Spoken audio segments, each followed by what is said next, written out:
All right. Hey, so Mike, you had some pretty good questions. So some of these I was thinking about is if you could go back in time and be part of a time frame leading into and through a war, and which one would that be and why? Um, yeah. So what do you got? Yeah, so when I thought about it, I thought it would be really interesting to be in, to basically observe the late 90s and the lead in to 9/11. When 9/11 happened, I was in high Really? school. Yeah, so I was in Huh. high school, and it obviously had an impact on the nation or whatever. And when I was a junior in high school, I had a job as a at a bank, and the Patriot Act had impacted finance quite a lot to kind of get after the terrorist financial networks and things. So I didn't really feel an impact until I started working at an impact of 9/11 until after I started working at the bank. And it was like, the other bank employees would tell me all the time, it's like, yeah, well, before 9/11, you could create an account without XYZ, but now after, the Patriot Act, you have to have XYZ to create an account. So that was, I mean, it obviously happened a couple of years later or earlier, but that was kind of the uh, first time in my, new burgeoning adult life that I had seen or felt an impact of 9/11. But Interesting.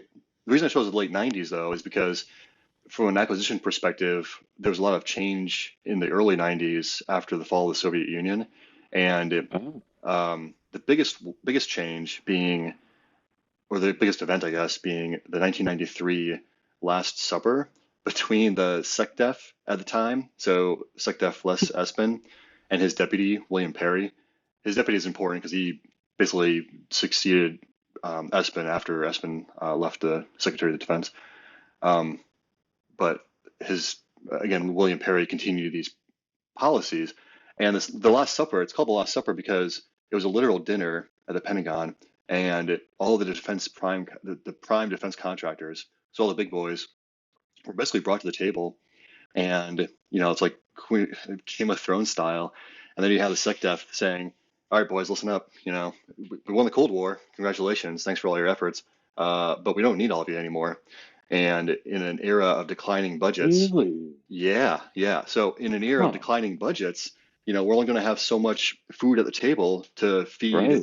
the you know the golden children and all of these other children. It's like when you see those nature documentaries, and it's like, oh, the eagle's nest has two baby eagles, and they can only feed. There's only enough salmon to feed one of the babies, and they have to choose, and then Huh. the other baby eagle dies. Well, that's what happened. And so in the Air Force, they went from having five manufacturers who could manufacture fighter aircraft. They said, well, we don't need five of you fighter aircraft manufacturers anymore. We only need two. And we don't need three. We don't need three bomber manufacturers. We only need one. And the other domains, the other services, all had their version of that consolidation. Huh. Consolidation. Yeah. The other notable one would be the Navy. I don't know the numbers on that, but it'd be similar to the Air Force, right? We go from these like um, high single digit or double digit, shipyards to low single digit numbers of shipyards. And so 1996 rolls around, and the former CEO or former leader of Lockheed Martin was quoted as saying, um, it was some kind of a association dinner, and he basically said, "It is much better to have 10 strong competitors than two. Unfortunately, that choice is basically irrelevant since it is not among the options we have been given, as in like given by the DoD. The choice we have been given is more precisely characterized as one between having 10 weak competitors with dubious features or two strong ones with hopeful futures." And so Interesting. that's how we landed in this world where we live in today of having Lockheed, Boeing, Northrop Grumman, and Raytheon. Now they rebranded themselves as like RTX or something, but it's still Raytheon. Like Um, today? yeah, like today. Like so, and No then joke. Raytheon is kind of that like hodgepodge of all these different kinds of things. Same thing with like General Dynamics. Um, they're kind of a Right. hodgepodge. So you have Yeah. these again, like clear, aircraft manufacturers in the Air Force, at least, Boeing is a aircraft manufacturer, but they also do random things. Like so much of the DoD software is built by like Lockheed Martin of all places. Huh. It's like, why isn't that software built by IBM or something? And even Right. using the example of IBM is kind of a dated example because they don't really do much Yeah. consumer software anymore. Um, Right. so, in combination with the declining defense budgets, the the DoD itself was kind of like wondering what they were supposed to be doing. The military training at the Huh. time, and I have buddies who are a couple years older than me, and they talked about how like when they were in ROTC in college, their training was like it consisted of operations other than conflict. Oh, other than combat. Right, right, right. Yeah, yeah. And so it's like basically Yeah. being, trained as like, okay, guys, hey, you're in a commission, but Yeah. like the majority of what you're going to be doing is going to be like humanitarian efforts or like whatever else besides combat. Um, Right.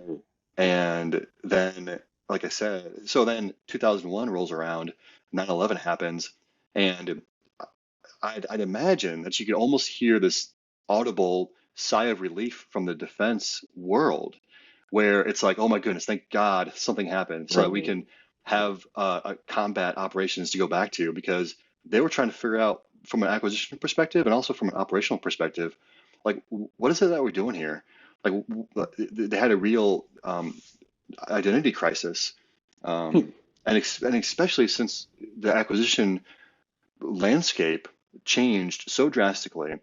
And there were also, so in the late 90s, there were also all these efforts to um, cut costs and to do all these different things that obviously, well, we still live with the impacts of it today. Whether it was a lesson learned, like like paying contractors to be the integrator for the government. So instead of having a government PM, a program manager, it basically be like having the Yeah. contractor be the program manager, Huh. and like Boeing would be the program manager for like Lockheed Martin and Raytheon and wherever else, uh, as the integrator, right? As opposed to Oh. now they learned, you know, within a couple of years as a bad idea, and so they learned Huh. their lesson. But at that time, they dramatically decreased the size of the acquisition workforce because they said, well, we don't need all these program managers anymore because we're going to outsource that to the contractor. So they have. So, anyways, Huh. a fascinating Interesting. time period that was really like right before my adult life hood, Right. phase or whatever.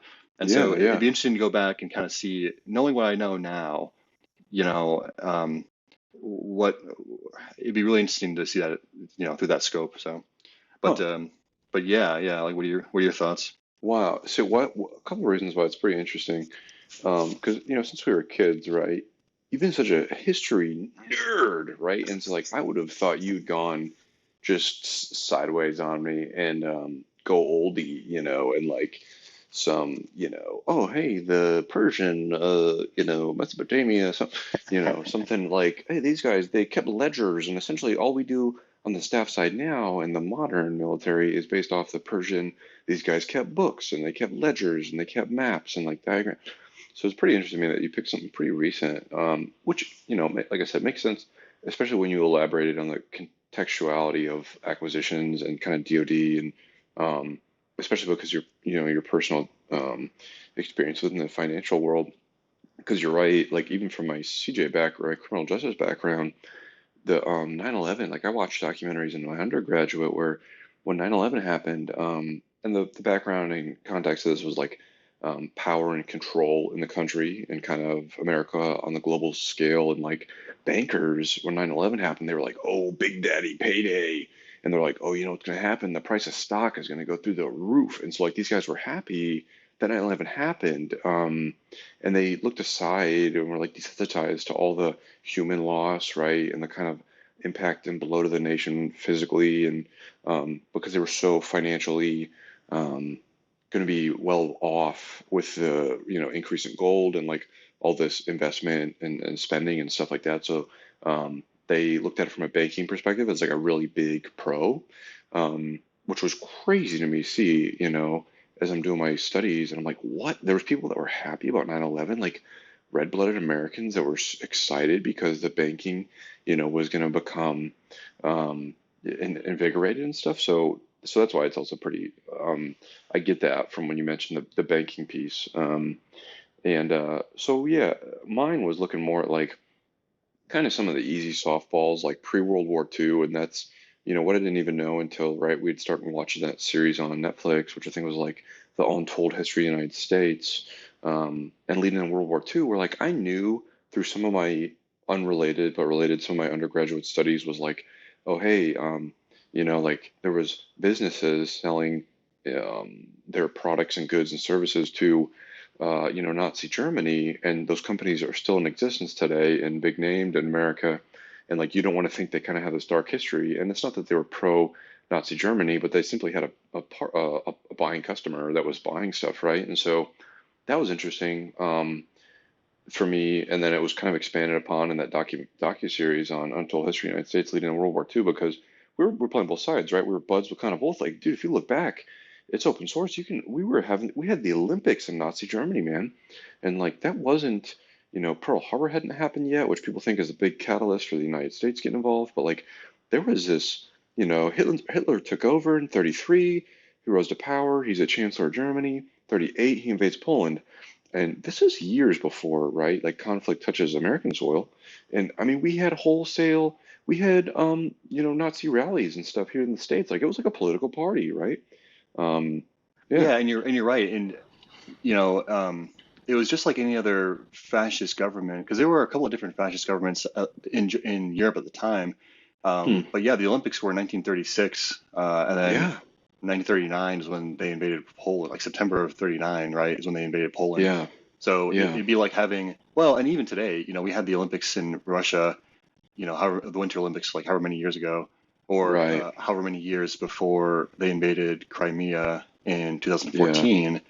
So I'd yeah, be curious to look back now when those last Russian Olympics were prior to right. 14, right? Like, was it 12 or something, or 10 maybe, where they had a big See, it's cheating scandal interesting. too?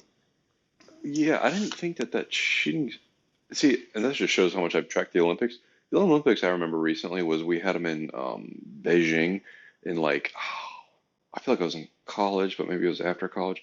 I remember being I remember being in Korea and the Summer Olympics were going on um, because I was there in summertime, and so that was like we would watch it at the DFAC, at the dining facility over lunch, and being like, "Oh, what's going on today? Oh, women's volleyball." We're like, "What do we got going on this afternoon? I got some time. We could. I mean, this is the world is watching right now. We should watch." And so so we'd take a longer lunch that day, but I don't remember it being in Russia. I know there was Icarus and the whole Russian doping scandal.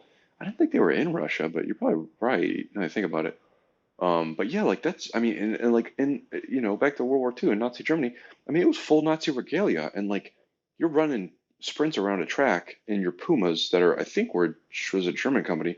And like, you're wearing your Puma track shoes running around Nazi flags. And so it was I wonder if we like saw that coming, like World War II, so to speak, or not, or if it was like, who's this Hitler guy? Oh, looks like he's helping Germany get to power and doing good and bringing back manufacturing or whatever.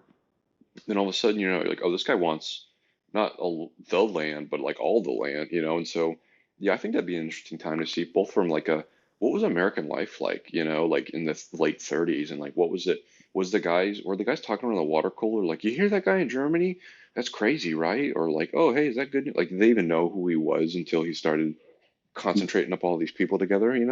Well, yeah, yeah, and there was a big, I wouldn't say big, but there was a Nazi movement in the States, and maybe it Right. was that untold history of the United States documentary. Maybe it was something else, but it kind of cataloged the like there was some kind of show of support for Nazi Germany, and it wasn't because at that time, like they didn't think, oh, Nazis are bad. It was just like the Nazis are like another political party. Um, so kind of like whatever party Putin's a part of, you know, um, in a lot of other countries they call it just the opposition party and the what do you call it, the party that's in power or whatever that's called. Um, Yeah. but uh, yeah, the Olympics in Russia were in 2014, so Oh, Maybe February. February 14. So it was like right. Oh, I think maybe the before. invasion happened after in the I think winter it was of like 14. summertime. Yeah, like Oh, okay. summer, Yeah. summer or fall maybe, Hmm. because it was far enough away from. Yeah. Anyways, it was sometime that year, later that year. So they hadn't made their power play yet for Ukraine, for Crimea. But it just goes to show you like how quickly things can change too, right? So after the Yeah. 2014 thing happened, that's when the U.S. government passed a law banning the use of the Russian rocket engines Huh. because at the time, so arguably Russia, makes really good rocket engines that Hmm. were being used by United Launch Alliance, which is Uh-huh. basically ULA had a monopoly on government launches for a long time, ever since the late 90s. But Hmm. so, anyways, but that was a partnership, a deliberate partnership, because it was supposed to get the ex-Soviet rocket scientists, keep them gainfully employed so they wouldn't be tempted to sell rocket engines or rocket technology to places like South Korea or Iran or Pakistan or India, Oh. that kind of. And so they actually, and it goes to show you how, again, just like with the acquisitions piece, the desire to have all these companies merge, and then here we are 20 years later, and now you have the SecDef complaining that there's no diversity in the defense industry landscape. At that time, it's like, well, yeah, we want to partner with Russia, and then after they invaded Ukraine, it's like, how in the world could we have been so dependent on Russian engines, and we gotta pass a law to limit and wean ourselves off of these engines. And so that's why the next generation of ULA rockets are going to include Jeff Bezos's rocket engine. Oh. So his company, Blue Origin. So they're Yeah. producing rocket engines, and part of it is to have or an organic American industrial base for producing rocket engines. So ULA, because they're not rocket engine experts, they always got theirs from Russia. So they needed someone to buy it from. So Blue Origin steps up and starts making these rocket engines. Um, so it just highlights like the interplay between all these um, industrial types of events that are driven Yeah. by military events, military operations like invading Ukraine in 2014, and then we continue to see sanctions after the more recent Russia and Ukraine conflict now that's been waging for 2 years. And so those kinds of things have either a consolidation effect where countries partner up, like what Russia and America did after the Cold War to get these rocket scientists gainfully employed, or Yeah. it has the opposite effect where it drives people into stovepipes, similar to how the 2007 Chinese anti-satellite test that blew up a Chinese satellite and created a bunch of space debris. Congress wrote a law after that saying, "Hey, NASA, you will not cooperate with China. You will not have partnerships with China when it comes to space because that could be dual-purpose technology." And so ever since Hmm. then, China's been excluded from the International Space Station. They've been excluded from things like the Artemis program to get man back to the moon. And so China has had to create their own stovepipe, their own parallel track of space efforts. So they have their own space station that they've been building with, uh, uh, by themselves. And Yeah. they have their own lunar program, which they a couple of years ago announced they would Oh. partner with Russia on. So it bifurcates the industry, the Huh. commercial industry, um, it, based on these military operations kinds of things. So it's Wow. We fascinating. don't. Yeah. So there's no Chinese dudes on the ISS then. Correct. And then it never Whoa. will be as long as this law is in place. And I Yeah. forget the name of the law, but it's like a famous in the space world, Huh. whatever amendments to whatever bill. Um, Yeah. but yeah, people every now and then they not so much anymore because people generally tend to think of China as a threat, especially with the Yeah. Taiwan stuff and the COVID stuff and the dependency on Sure. semiconductor Yeah. manufacturing. Right. So yeah, Huh. Yeah, that's interesting.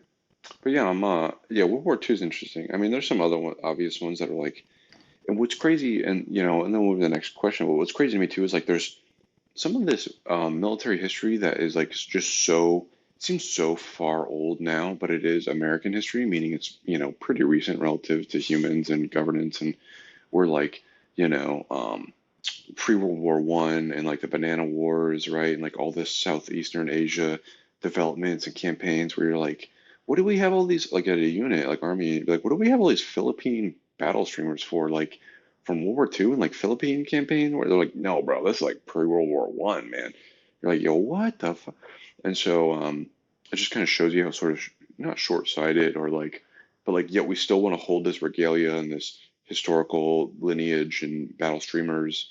But yet, like you, if you were to poll every single soldier that's been in that unit for the last, I don't know, 20 years, like they couldn't tell you a single thing about why that's good or bad or relevant or And I think it also speaks to a general lack of awareness of service history as well. So not only right. the unit level, where like you have a physical band, like a streamer, campaign streamer Hmm. on your, guidon or your colors because of something that happened, 80 years ago, 100 years ago, 200 years ago. Um, but a lot of time, like people don't even know um, the base they're stationed at, like the Oh, namesake and like yeah. why. So Yeah. normally it's like, oh well, such and such base is a crap hole, such and such base is a whatever. I don't want to go there. It's an Right. undesirable location, or like very rarely is it like, oh well, such and such place is a good place, whatever. But something as mundane as like Tinker Air Force Base, uh, that like General Tinker was a person, and those people that things get named after generally have an interesting story.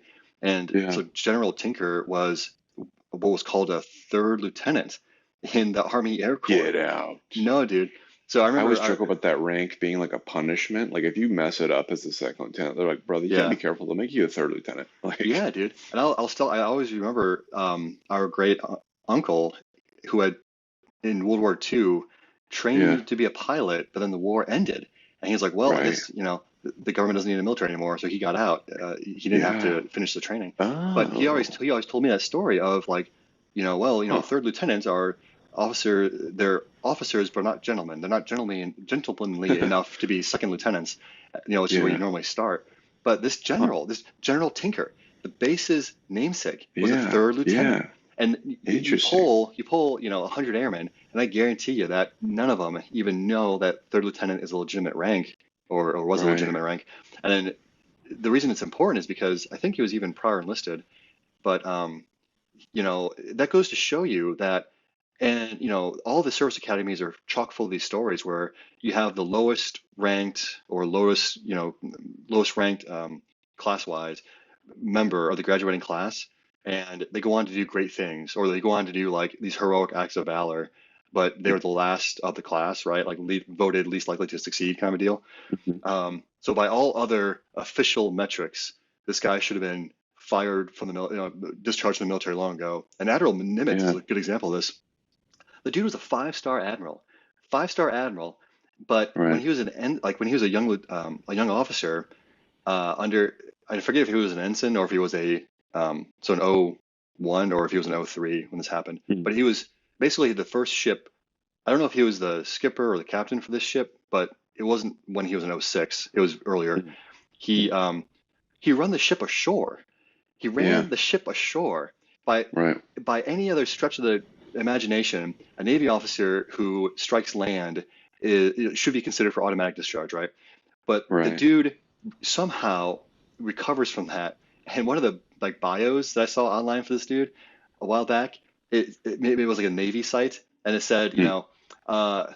remarkably, the young officer recovered from this, minor hiccup in his career. It's like that's a whatever the Like verbiage they use. one. It's like they just hand waved that whole incident. Like what? Yeah. Wait, what? And I think he might have been court-martialed for it, but like whatever the punishment was, he obviously went on to be a five-star admiral responsible for the Yeah. success in the Pacific theater of the U.S. World War II war effort, right? And so it's like Jesus. Yeah. Um, Like the but one yeah, job we give you, brother, to it's like not you keep this boat in the fucking water, and they're like, it's like the if you do Simba anything, yeah, the Simba right, meme. It's like, what's this? What's that dark area? That's the land, Simba. You never want yeah, to go there. Like, yeah, right, yeah. He's like, hey, Roger that, man, no problem. Yeah, no problem. I'm in a big boat, big ocean, no problem. Little yeah, boat, yeah, big ocean. He's like, okay. Um, but yeah, yeah. yeah, and that leads me to my next question, which is like, if you could fight in your current, MOS, right, your specialty, if you could fight environment, which understand, you're up there in your corporate ivory tower of comfort and coffee and fireplaces and mantles and leather chairs.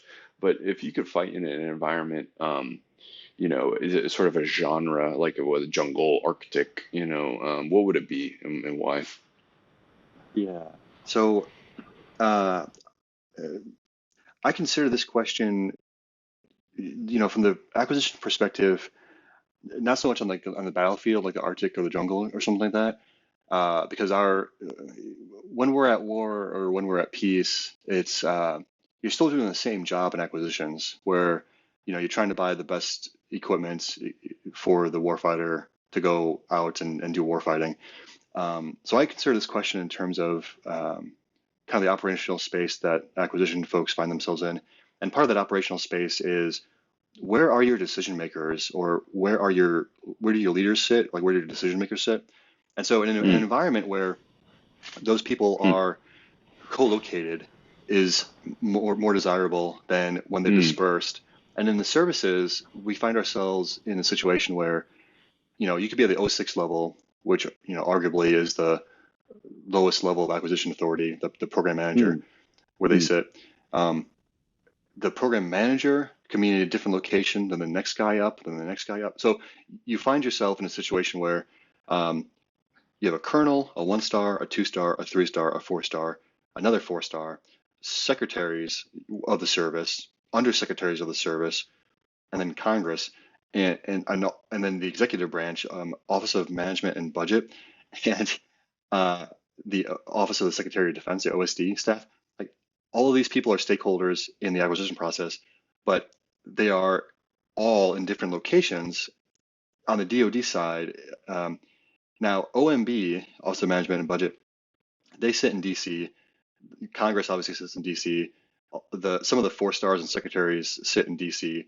But when you go from the colonel level to the 1, 2, 3, 4 star, like those people, mm, they generally sit in each of them a different geographic location, and so it's very difficult to get people around the conference room table, have uh, a briefing, and then make an informed decision. yeah, So that's challenging. It'd be just as challenging as if you've got a company level commander who 3 of his companies are in different locations on the battle space. His yeah, O5 leadership's in a different position. His sister O5 leaders are in different positions. His sister company levels are in different locations, and then their O6 leader is in a different location. Kind of how the Army intel community is mm, orchestrated, where you have these yeah, MIBs around the world, but then their higher headquarters is INSCOM, and it's like back in the yeah, States. right, So anyway, so it's hard to get people at the table to have discussions and make decisions. And typically, it's like you spend 4 months out of the year just getting materials ready and returning RFI, so request for information or request for changes to briefing materials you sent your higher headquarters so that they can understand it and brief it to their higher headquarters. And so it's this like telephone game, and it's completely yeah, a waste of time because like your O6 will send the general, the 1 star, a slide deck, and the general, the 1 star is like, well, okay, no, but this is like 5 slides. I need it to be three. And so then they make it into 3 slides. And then when the 1 star is briefing it to the 2 star, 2 star is like, hey, no, no, this is 3 slides. I need it to be a quad chart. And then yeah, when the 2 star briefs it to the 3 star, he's like, yeah, no, this is a quad chart. I need it to be like 2 bullets. And then right, like, but each of those actions, each of those requests for changes takes like weeks to months to iterate. And yeah, the only time it goes fast is when it was due yesterday and the action officer at hire simply makes the change for you, and that's right, not ever in your best interest because yeah, like yeah, they don't understand the information as well as the guys below them, and so yeah, typical staff work, like they make changes not understanding it. They're trying to summarize it without fully understanding it, and they end up making mistakes or making it too bland. And so by the time it eventually gets briefed to the 4 star, that 5 slide deck, if you're lucky, becomes a sentence fragment on the third bullet, you know what I mean? Like yeah, of some slide. right, So I don't think people appreciate enough how challenging that makes acquisitions because yeah, in the defense agencies, like the combat support agencies are a good example of this. Like NGA is a combat support agency, mm, um, or even like DIA is Defense Intelligence Agency. Those are mm, defense agencies. combat support agencies. So DIA, for example, their headquarters, like the bulk of their bulk of their leadership sits in DC at their headquarters. Mm. They don't they don't have to go out to like Wright-Patterson Air Force Base and Tinker Air Force Base and then like Hill Air Force Base and Hanscom Air Force Base to reach all these different stakeholders. They're all Right. right there in the DIA headquarters. Um, so DIA is not an acquisition organization, but they do purchase things, Yeah. which is a whole other story. But yeah, so that's kind of the preferred acquisition operational environment. The sunny day of like sunny and 67 or sunny and 672, depending on your preference. Yeah. No rain, no clouds. That's having all your decision makers in one location. That's our sunny day for acquisitions. And even on the point, and then I'll go to mine. Even on the point of like having all the people there, and that's one like benefit that like for example the like now it's called Fort Liberty, but like Fort Bragg for the Army has is like everyone from your Joe up to your 4-star general is on the same base. And so like if you're in the 82nd Airborne Division, you have your Joe to your team leader, right? Your E5, squad leader, E6, platoon leader, company commander, battalion commander, brigade commander, O6, 2-star division commander, and your 3-star corps commander, 18th Airborne Corps, up to 4-star forces command. It's all at Fort Liberty. So it's like, bro, you could run down an award that is an award approving authority of a 4-star general in the same day. Like in theory, you could literally walk it around base, getting all your little stamps and stickers to pass go that you need on this thing. And like that speaks to the so much that goes on there because, you know, that's it's called the center of the universe on the slang side. Like the jargon is that Fort Bragg is the center of the universe. And it's like, yep, well, also they had just have the advantage of like they're the family that grows up where they have cousins and uncles in the same city, much less the same state. Rather, it's like the same city where they're like, oh, Uncle Bill's down the street. Like Grandma, Grandpa are the next neighborhood over. Like, so they don't have to have this like this telephone game and this like 2 hour offset or even 1 hour offset or even like VTC and maybe you see the boss, TDY once a once a once a quarter, a couple times a year. And so yeah, you're right. Like that kill chain becomes very tight and concise, and to detriment of decisions or like briefings upward, where like I've seen that go awry, where you turn 5 slides into 3, into 2, into a one sentence. Sir, is this good? Yes or no? And you're like, bro, this is so much more complicated than that. And like, sure, that leader might not be, utilizing that system or service, but like everybody under him is, and like it might not be the best answer. But yeah, mine would be, I think Well, somewhere that's like, mhm, and I think on that note though, I think it was interesting that you said, in theory, it works that way, right? Because yeah, I've also seen it, not at Fort Bragg or Fort Liberty, in other places like that where they have, massive amounts of stars and massive amounts of headquarters and massive amounts of operational troops. Um, it's a it that improved workflow can only be enabled by the leadership environment that values, like they call them, like battlefield circulations, where like the yeah, the yeah, four the 4-star comes down from his ivory tower and visits the right, the 3-star and the 2-star and the colonels, and like all the generals get out and they see the organizations. All the colonels get out, they see their sister organizations. They have, the ones that do this well. They'll have forums, whether it's like a weekly BTC or a monthly, like something, like wherever the yeah, forum takes its format, where they get together and they have conversations and they exchange information, or they like stay on top of things that are coming down from the pipe. Because otherwise, you're wasting that pristine operational environment. It's kind of like having a sunny day, but then choosing to use it to do indoor training. You know, right, like yeah, the indoor training may or may not be required, but like you're wasting right, a beautiful day. Like go outside and take advantage of the weather. Don't yeah, stay inside. So I feel like the yeah, places where, across the street can become the same distance as across the globe, right? In terms yeah, of trying to get stuff done. If it takes you as much, if it's challenging, in order to have paperwork pushed from one side of the street to the other, if it's just as challenging as it is across the world, like that's a huge missed mhm, opportunity. People should be much yeah, more friendly and much more open to walking across the street and talking to each other. right. Yeah, I think my preferred. sort of either terrain and or the operational environment would be something that's like pretty sucky and likely towards the side of like cold weather, kind of mountainy.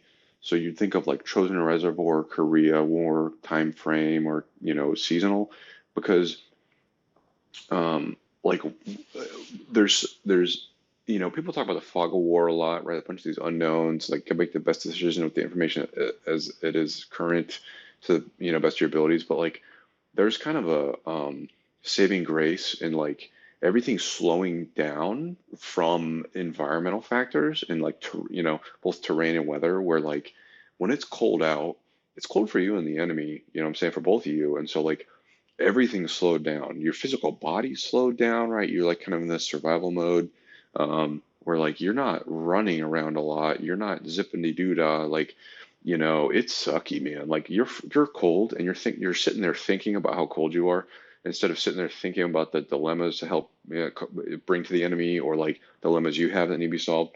So like from a physical biological standpoint, it's cold, it's sucky, it's sapping the energy out of you, but at the same time, it's doing the same thing to the enemy.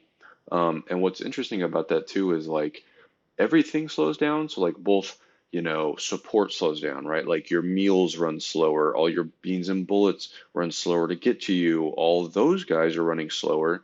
And then at the same time, you're like your air, there's less air because you're socked in, or it's foggy, or it's freezing rain, or it's snowy, and so you can't have all these things or luxuries. And so there's kind of a benefit to that, because since everything is so fast paced when operations are going on, you're like, who's this, who's that? People coming in and out of battle space, operations happening. The enemy doesn't want to sleep because they want to gain a benefit. But like when it's cold and you crummy out, it's a double edged sword, um, and there, it's a it's an environmental impact that like you can't change the weather, right? So like you can only accommodate and mitigate so much to where you're like, okay guys, here's all this cold weather gear, you've done some cold weather training, you have some equipment that may or may not work in the cold, but it helps to kind of just slow down things where like you you can now trade, space for time and make decisions a little more thoroughly, or like you have to make it, soonest because things might not change or they might not. You can like, oh, it's snowing for the next 4 days, so like, what do you want to do now? And you're like, oh well, I'm not just gonna sit, So you think like Battle of the Bulge and like some of these kind of Chosen Reservoir, right? Where like some of this is like, hey, do we have any more whatevers? Boots for the guys? Do we have winter boots? They're like, no, we don't, because like the trucks can't literally get here to give the Joe's boots, even if we had winter boots, which we barely do in the supply catalog. Like we can't get it to the guys. So what are you gonna do? Oh yeah, like take everything that's not tied down to your vehicle and like burn that to stay warm at a burn pit that's like a mile or a click away from the front line, and then like fortify your defenses best you can, because like it's snowing and it's not going to stop.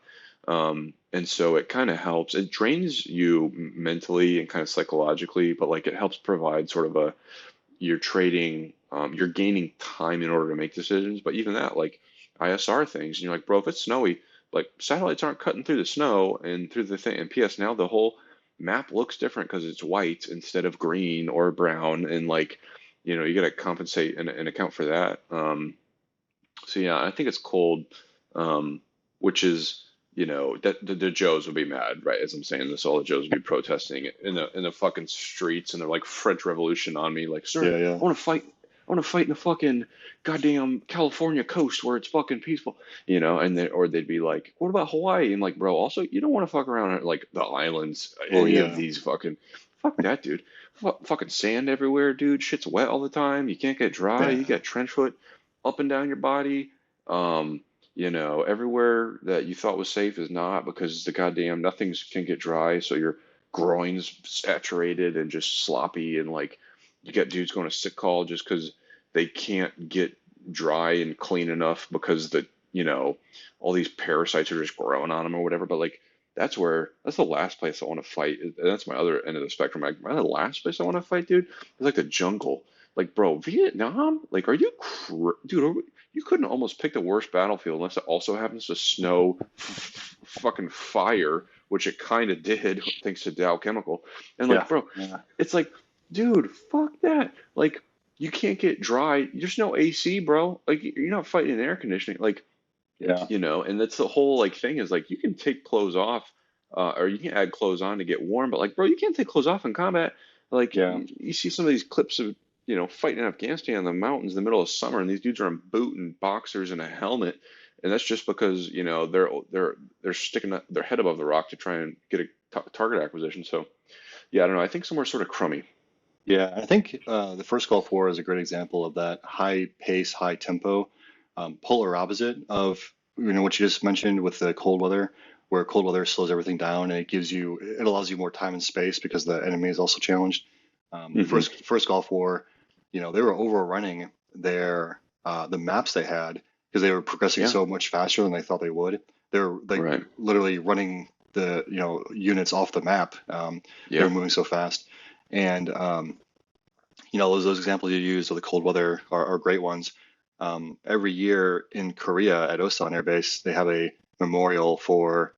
I always get the two hills confused, but I think it's either Hill 170 or Hill 180, Mm. and that's where the bayonet charge, where the Uh-huh. officer received a Congressional Medal of Honor. Um, Hmm. but I'm forgetting the guy's name now. But so, anyways, so every year they read off, somebody does a little, monologue and then talk about the battle and they talk about how, whatever, the troops and that kind of stuff. And uh, they're talking about the first time I ever attended, they're talking about the conditions, right? It was cold. It was Yeah. cold in February. It was, it had snowed, it had rained, it had frozen, it was miserable. And, I was standing there in my, parka and my gloves and Yeah. my Right. watch cap and my Yeah. warm pants and warm boots, and Yeah. I'm cold, and Yeah. I'm hearing these words about how cold it was then, and then the fact that they didn't even have winter clothes because they didn't think they'd be in Korea that long, and Home by Christmas, bro. Home oh by yeah, home by Christmas. Christmas, yeah, every single time, right? Yeah, every And time, bro. so, but that was the literal thing. Like, well, they didn't have cold weather gear. So your point about you can always put something on, and then your point about the Yeah. trucks not being able to arrive. Like, yeah, you can put something on if you have Right. it. So anyway, so they're Yeah. fighting these awful conditions, and this captain, he led this famous bayonet charge because the Chinese thought that Americans were wusses and they didn't. They were afraid of using their bayonets, and so, or he successfully led this charge and won the day kind of a deal. But um, you can look back in American history, and there's all sorts of examples where there were offensive maneuvers in conditions that the enemy thought like, oh no, they'd never do that.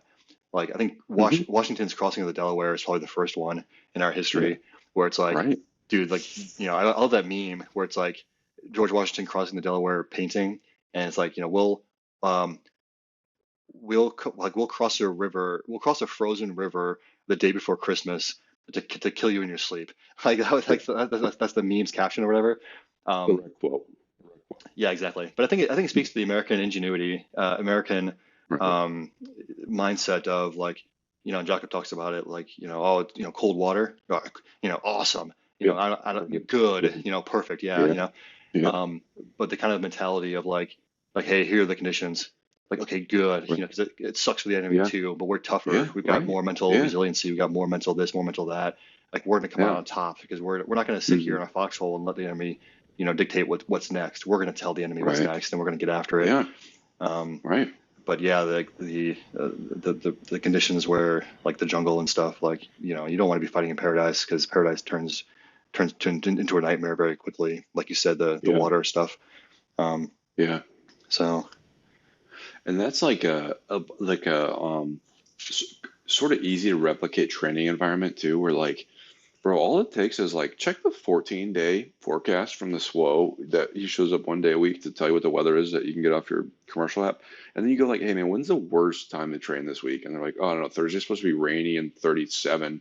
Like perfect. Like let's go outside. Like, well, hey sir, it's gonna be like, yeah, awesome. Because like it's just such a perfectly traumatizing scenario. Like, Yeah.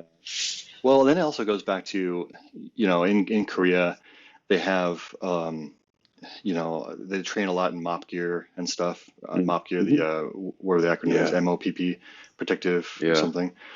Yeah, for yeah. Something protective chemical bonding. posture. Yeah, Yeah. yeah, And so, it's unfortunate. It's an unfortunate reality of the operational environment here, or in Korea, because that's the worst day. Like the worst day would be, oh, North Korea coming south on a cold December day. There's 2 feet of yeah, snow, and oh, by the way, they use chem and bio and high explosive, yeah, and right.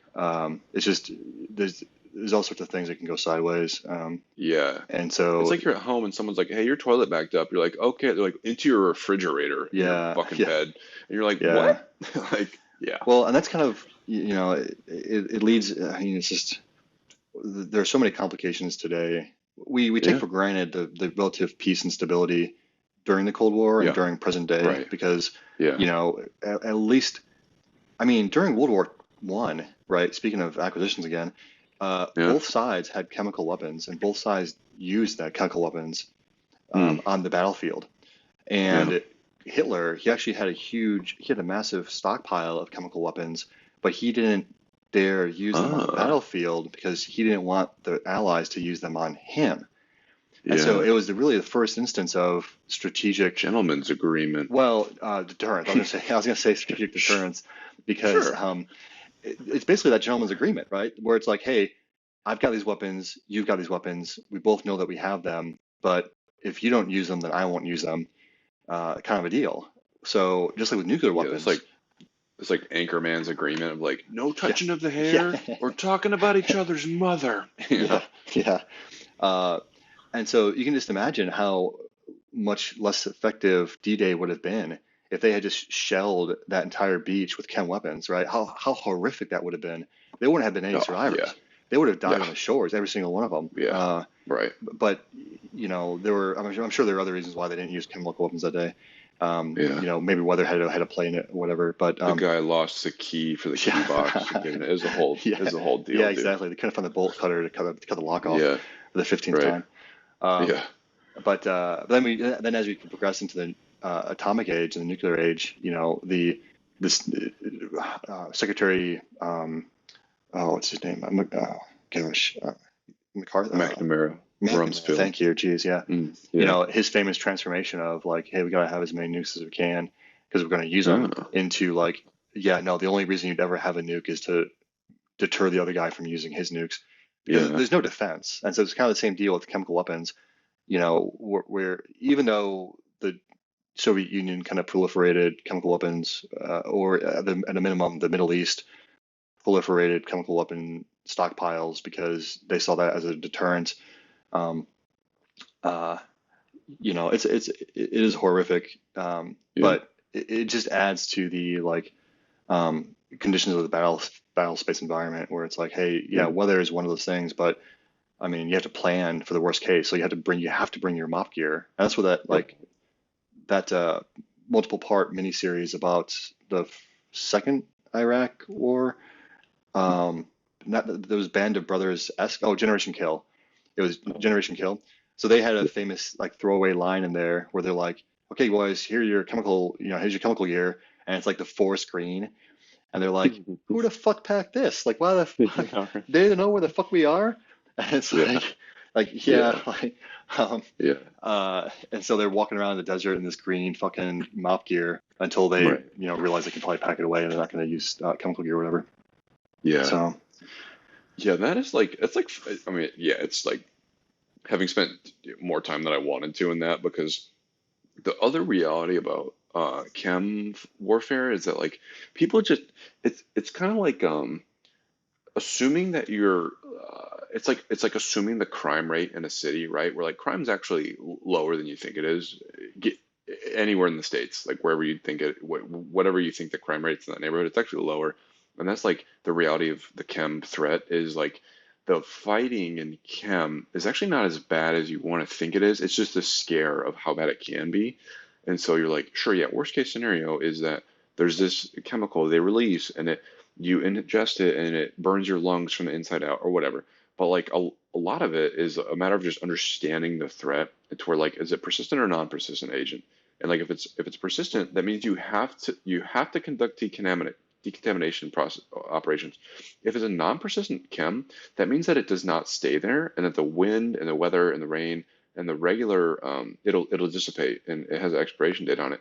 So it's like understanding those first, that simple Venn diagram of like both are bad. The intersection is both are bad, but like the persistent or non-persistent makes a huge game changer, because if it's non-persistent, you're like, yeah, Charlie, Mike, we're rolling, we're pushing through it because it's whatever, and we should know what the threat is from the S2 nerds in the basement and across the world. And then if it's a persistent threat, you're like, what is the level of bad we're talking? Is this like boys can't go out without their masks, or is this like boys can't go out without their complete mop on, or is it like, hey, as long as you have a mask, you're good? Because that's where it comes down. But nobody wants to learn all this nerd stuff about chem, because like Well, it's too it's just hard. this. Yeah. Well, yeah, and that's why it's crazy, because it's not even that hard. It's just simply you, Well, it's you just don't wanna. It's a like, good it's like a good example of eating this your would be, vegetables. Like, yeah. Well, a good example would be, back in the day playing StarCraft. It's the difference yeah, between, how easy it is just to amass, 180 Marines and then go right, charge the objective versus yeah, being forced, especially in the single player campaign of StarCraft, yeah, like being uh, forced to use these specialized units with like specialized power that you have mm, to mm, control manually. You can't just yeah, set 20 of these dudes. autopilot, Yeah, like you can't yeah, just like let them free on the battlefield because they'll get murdered. right, You have to yeah, be more precise in your application of power. it's a good And point. and that's why, World War II is that prime example where, it's quote unquote relatively easy, right? Because you just have forces, you got good guys and bad guys. If you can't go in the front door, you go around the back door. Like you just find your way to the objective, wherever it may be, and then you just Mm, like, get it done, right? Um, yeah, as opposed to the Cold War, where it's like, okay, well, nuclear annihilation is a real possibility. So like, how do we do this? And then even yeah, in Korea today, where it's like, okay, well, it's like a game of tic-tac-toe where the second move always mhm, loses, yeah, and actually both yeah, players always lose on the second move. So it's like, right, yeah, like what do you do? And yeah, we've been here before because mutually assured destruction, it was a policy in the Cold War, and right, but it's certainly come around again. It's just challenging, and so it's yeah, people talk about 3D chess, right? It's like that, but right, I think in our yeah, generation it's more like StarCraft, but like being forced to use yeah, special, because I mean if you can use them to your advantage, they're great assets, but it's just more challenging, and yeah, the standard regular player doesn't want to learn how to use it, doesn't want to be bothered with having to orchestrate the right, battle space. They just want to build a bunch of tanks and a yeah, bunch of Marines and go let loose. yeah, and it's crazy too, because like, dude, when you're in a training scenario in the army at one of these big training bases that we have, and like the first unit that gets hit by chem is the first asshole at the party, right? Because like what inevitably happens is that first unit that gets hit did not bring their chem gear. And I'm not talking about their individual chem gear, which nobody wants to bring, but they all do anyway, or combat loadout that might be like in the big truck that's supporting them in the rear, in the rucksacks, and they don't have access, the Joes don't have access, like the infantry guys don't have access to their mop gear. They might have their mask on their hip because hire makes them wear it and they don't know why, task and purpose. But then you go to the guy who's the one guy, like each company of 100 has like a guy who's like in charge of being the chemical guy for the company. And he might not even be a chem guy by his MOS, but he's like the chemical quote unquote trained guy. And he's supposed to carry like fucking one piece of equipment, bro. And it's a detection set. And like I can't remember the nomenclature off the top of my head, so throw it in the comments for all you fucking nerds that went through the chemical defense course. But like, it's like I can't remember, but it's a detector, and it's literally just like a little box with a fucking radio. It's like a little box with a battery in it, and it has a little wand that you would think you would see at Chernobyl, right? The little fucking whatever ometer, and and in like a little box of like I think it's M9 paper, it's like the detection paper that can detect certain chems or bios or whatever. And even if you know the difference between chem and bio, you're fucking 6 steps ahead of most of your peers. And so it's like that guy doesn't bring the goddamn JDR 472 or whatever it's called, which is the detect. And so what do? Bro, that unit sits there and prays to the Lord Almighty that their sister unit, fucking 5 clicks away from them, that wasn't hit with chem, also has their detection gear because that's their only card to get out of jail. Because if you can't detect, so you only know that you've been hit by chemical from like a couple different things in the training environment. One of which is we use yellow smoke to simulate a chemical attack. And so you'd like somebody sees yellow smoke and they'll go gas, gas, gas. But then you're just waiting there and waiting there and waiting there because you're sending up a whatever numbered colored report to hire that is your SOP where you're like, oh, it's a yellow 9 and it's a chemical attack report. You're waiting there and like you pray to God that your higher or your lateral has a detection set because if not, they're like, okay, well, since we don't know what you got fucking hit with, you're gonna sit there and full mop until you figure it out or your friends can come help you. And I'm not even kidding. Because then, since the guys down at the company level 2 and lower don't have the intel report, and they didn't even get given the like, hey, when you get hit, here's what it's likely with. So they don't even know what if it's persistent or non-persistent, right? Which goes back into the like, is it a nerve agent? Is it VX? Is it blah blah blah blah, blah mustard gas? It could be someone fucking punctured a Lysol can, right? And so you aren't released out of jail until you get detection to verify if it's what it is, and then once you say what it is, then you know how long it'll be around.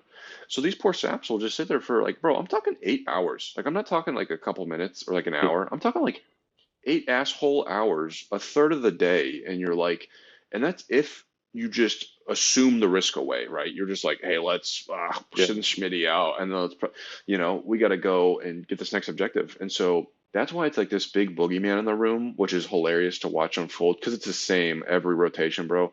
Every Well, unit that goes through because it's a different yeah. unit. Well, that's why it's so important for folks to understand like the basics, and whether you're talking Yeah, about the basics of your unit history and the guide and the colors and the guidons and the streamers you have on your thing, like just even know the basics, uh, as well as the basics of the technical aspects of our profession. Where, as an example, when I went through Intel school, I was a kid in a candy shop because I was an engineer. So much of Intel is technical by nature, and so but to be an intelligence officer in the Air Force, you don't have to have a technical background. And right. so I was in there with like criminal justice majors or like language majors who, oh, by the Right. way, never get assigned duties related to the language, just as a side note. Yeah. No. So anyways, and then like business majors and whatever else under the sun. And so when they Yeah. go over things like air-to-air weapons or like threats to aircraft and that kind of stuff, it's like, Mm. hey, these types of weapons have infrared seekers. So Yeah. to counter infrared seekers, you have to use um, flares. To counter, Mm. these other weapons have radar seekers, Yeah. of Hmm. a variety of sorts. So Yeah. to counter radar seekers, you have to use chaff. But then Yeah. the non-technical people will like, sometimes write their notes wrong or sometimes misunderstand because Sure. um, flares create heat sources, which create Right. obstructions in the IR Yeah. spectrum, for the Yeah. seeker. So Right. the Yeah. seeker can't determine between the aircraft and the flare, and so they typically Right. go after the flare, the lower They'll quality ones. switcheroo. Yeah, yeah, yeah. And then same thing with the chaff, where the Right. radar seeker will be unable to discriminate between the Yeah. chaff, which is like Those floating metal tinfoil. shards. Yeah, Yeah. like floating tinfoil that suspends in the air, basically, and the aircraft, right? And so Yeah. you'll get questions, so the pilots that you're supposed to be briefing, you're supposed to be telling them like what to do because, in your AOR, you've got these threats and the enemy has these TTPs. So it's like, okay, well, the enemy, so as an intel officer, you have to be able to understand and communicate to the pilots like, hey, in this environment, we're going to do a chaff chaff flare, or we're going to do a same way, or we're going to do a flare chaff chaff flare chaff chaff. The loadout will have like a certain pattern based on the Mm. threats because the Mm. enemy may do like IR, radar, or Yeah. IR only or radar only. And so there were Yeah. instances where people would in the schoolhouse answer the question incorrectly because they simply had a Yeah. misunderstanding of like, well, they thought, Oh well, yeah. I mean, they work for both, right? I mean, they're both countermeasures. It's Right. like, no. Right. So it's like the persistent Yeah. versus non-persistent. You're not going to do Yeah. the same Yeah. thing for both. Right. But it goes back to like just again everybody understanding the fundamentals. Um, Yeah. And then even like taking it into a different direction, in the Air Force, there are no warrant officers Right. since the 70s. The Air Budget Force cuts. well Yeah. so it's a long story, but they Yeah. divested Yeah. of warrant officers, and so there are no longer any warrant officers in the Air Force. But people will make the argument every couple of years that we should have warrant officers in the Air Force, and it's like Mhm. okay, but you ask any airman, especially the airmen who want to advocate for that, why is it that the Air Force is the only branch that doesn't have warrant officers? And 9 times out of 10, they can't give you a real good answer, but then they certainly can't give you like the corporate answer. Um, and even myself, even after having researched the topic, I can't give you like there. I would argue that there is no standard Air Force answer. That Mhm. whatever justification was used, and part of the justification was, pilots are officers, so they count against your overall officer count.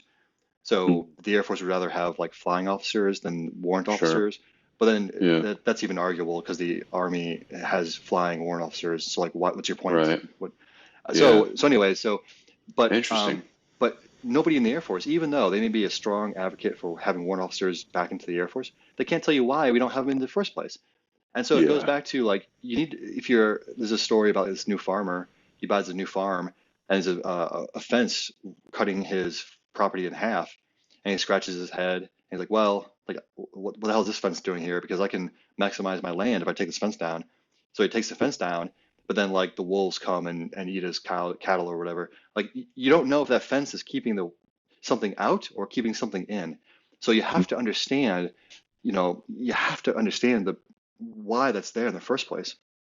Right. And you can't you will struggle with finding that understanding if you don't understand the fundamentals first, Yeah. so Yeah, and I'm a big like I've kicked it around back and forth where I'm like, yo, I think that the Marine Corps kind of gets it right within their motto, and whether that translates to like in reality the Marine Corps or not, like every Marine's a rifleman, which I know it's not the yeah, truth, but it sounds really yeah. good. And like in the Army, I think we should have something similar where like I think you shouldn't be allowed to go into like any of the support branches until you do time in the basic operational branches, which are like infantry armor, which armor is bifurcated into cavalry and tanks, and then cavalry like scouts, and then field artillery, engineers, and maybe aviation on any given day. But like you should start because they're kind of the trigger pullers for lack of better terms. And so like I think you should have to start in there before you can go into logistics, before you can go into HR, before you can go into you name it, intel, especially signal, and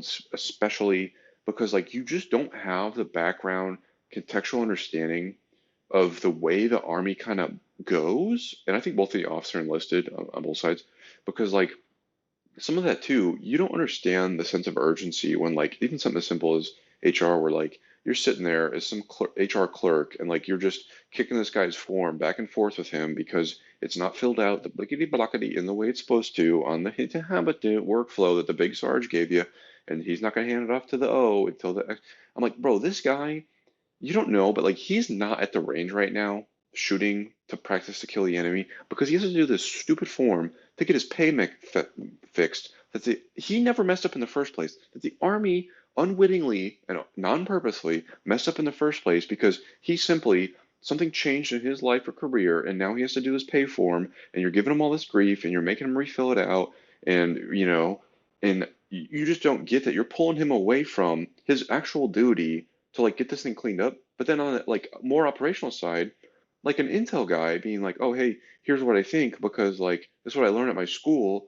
I was like, "Bro, have you ever been on the battlefield?" But like, well, I blah blah the simulation. I'm like, "Do you understand? I can't tell the difference between a North Korean and a Chinese dude, like from an operational standpoint. Like, oh well, these guys have they've got red stars on their tanks, and these guys have the whatever." I'm like, bro, have you ever looked at a tank through a set of fucking binoculars in the middle of the night? Yeah, you can't see shit. Have you ever looked through a fucking thermal scope in the middle of the night? Yeah, everything looks fucking hot. So like work with me, brother. Like give me something else. Like give me the fucking Well, bottom end user input. Like yeah, and I think it just depends because um, that'd be impractical to do like that. Now, I will say that I have friends that had like they were cops in like small towns and stuff, or like even like medium-sized mm, towns, and mm, some of those police officer departments, um, their support staff would be badged officers of the law as opposed to Hmm. like regular people.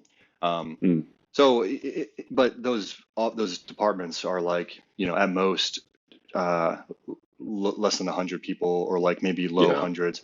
It's not practical for a force like the New York Police, where it's thousands of officers and thousands of support Right. staff.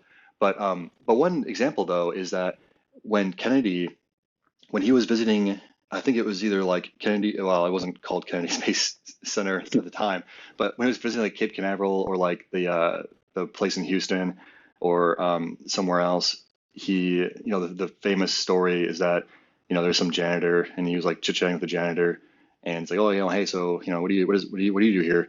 And he's like, the janitor responded back with something like, um, we're putting man on the moon. And the whole the concept was like, even this janitor, thought that, he had a part to play in this process to get people into Mm. space, and that, the Mm. janitor understood that, by keeping the, bathrooms clean and the whatever else, and maybe in the actual story, because it's a real story, like maybe in the thing, he was like cleaning the bath, but it's like by keeping the Yeah. bathrooms clean, you can keep the engineers and the technicians and everyone else like focused on their work. If they're focused on their work, they Right. can perform better, and if they perform better, they're going to save lives, because of the things like the tragedy of Apollo 1, where, these three Yeah. American heroes, were basically incinerated, through a series Yeah. of unfortunate events, and other loss of life, right? Where it's like, you try to avoid that, and the guaranteed way to have additional accidents is if you are distracted, if you are focused on something else, and you're not able to divert your whole attention to the task at hand. So again, by the janitor's response, he's playing a part and having a part to play in this, putting men successfully on the moon. And so I think Mm. there's a version of that for the services where, you Mm. know, maybe at Nellis Air Force Base, um, but yeah, I think it was Nellis. There's a test base in the desert somewhere, or the southwest. I think it was Nellis. Anyways, so the base commander, when when special identifying patches were authorized in the OCP Mm. uniform, um, he directed that the entire base be authorized to wear. Well, he authorized the entire base to wear the special identifier for test. So TEST, test. He authorized the entire base to wear it, because he said, "Hey, I Yeah. don't care if you're a dental hygienist. You're contributing Yeah. to this base's mission, and you're contributing to the Yeah. success of our test, because it's a test base or whatever." Huh. Um, and so, things. I'm not agreeing or disagreeing with what he did, but things like Right. that, where you ask any airman, any Marine, any soldier, like, what is it that you do here? Yeah. If their response is like, well, I make these big rocks into small rocks, or like, Right. well, I dig the dirt and put the dirt from this hole into this other hole, like, Yeah. well, you want your, and senior leaders have talked about like the um, strategic Corporal. corporal, or the strategic Yeah. airman, the strategic sailor, Yeah. like that kind of stuff.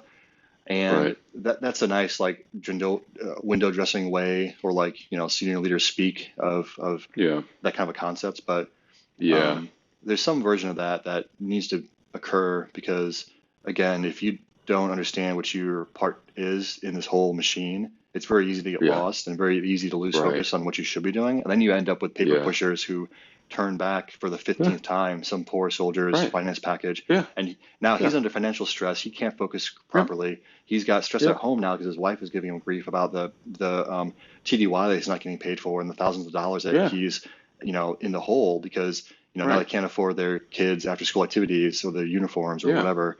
And it's like that paper pusher, he has a part to play, but he doesn't understand his part if he's doing it that way. You know what I mean?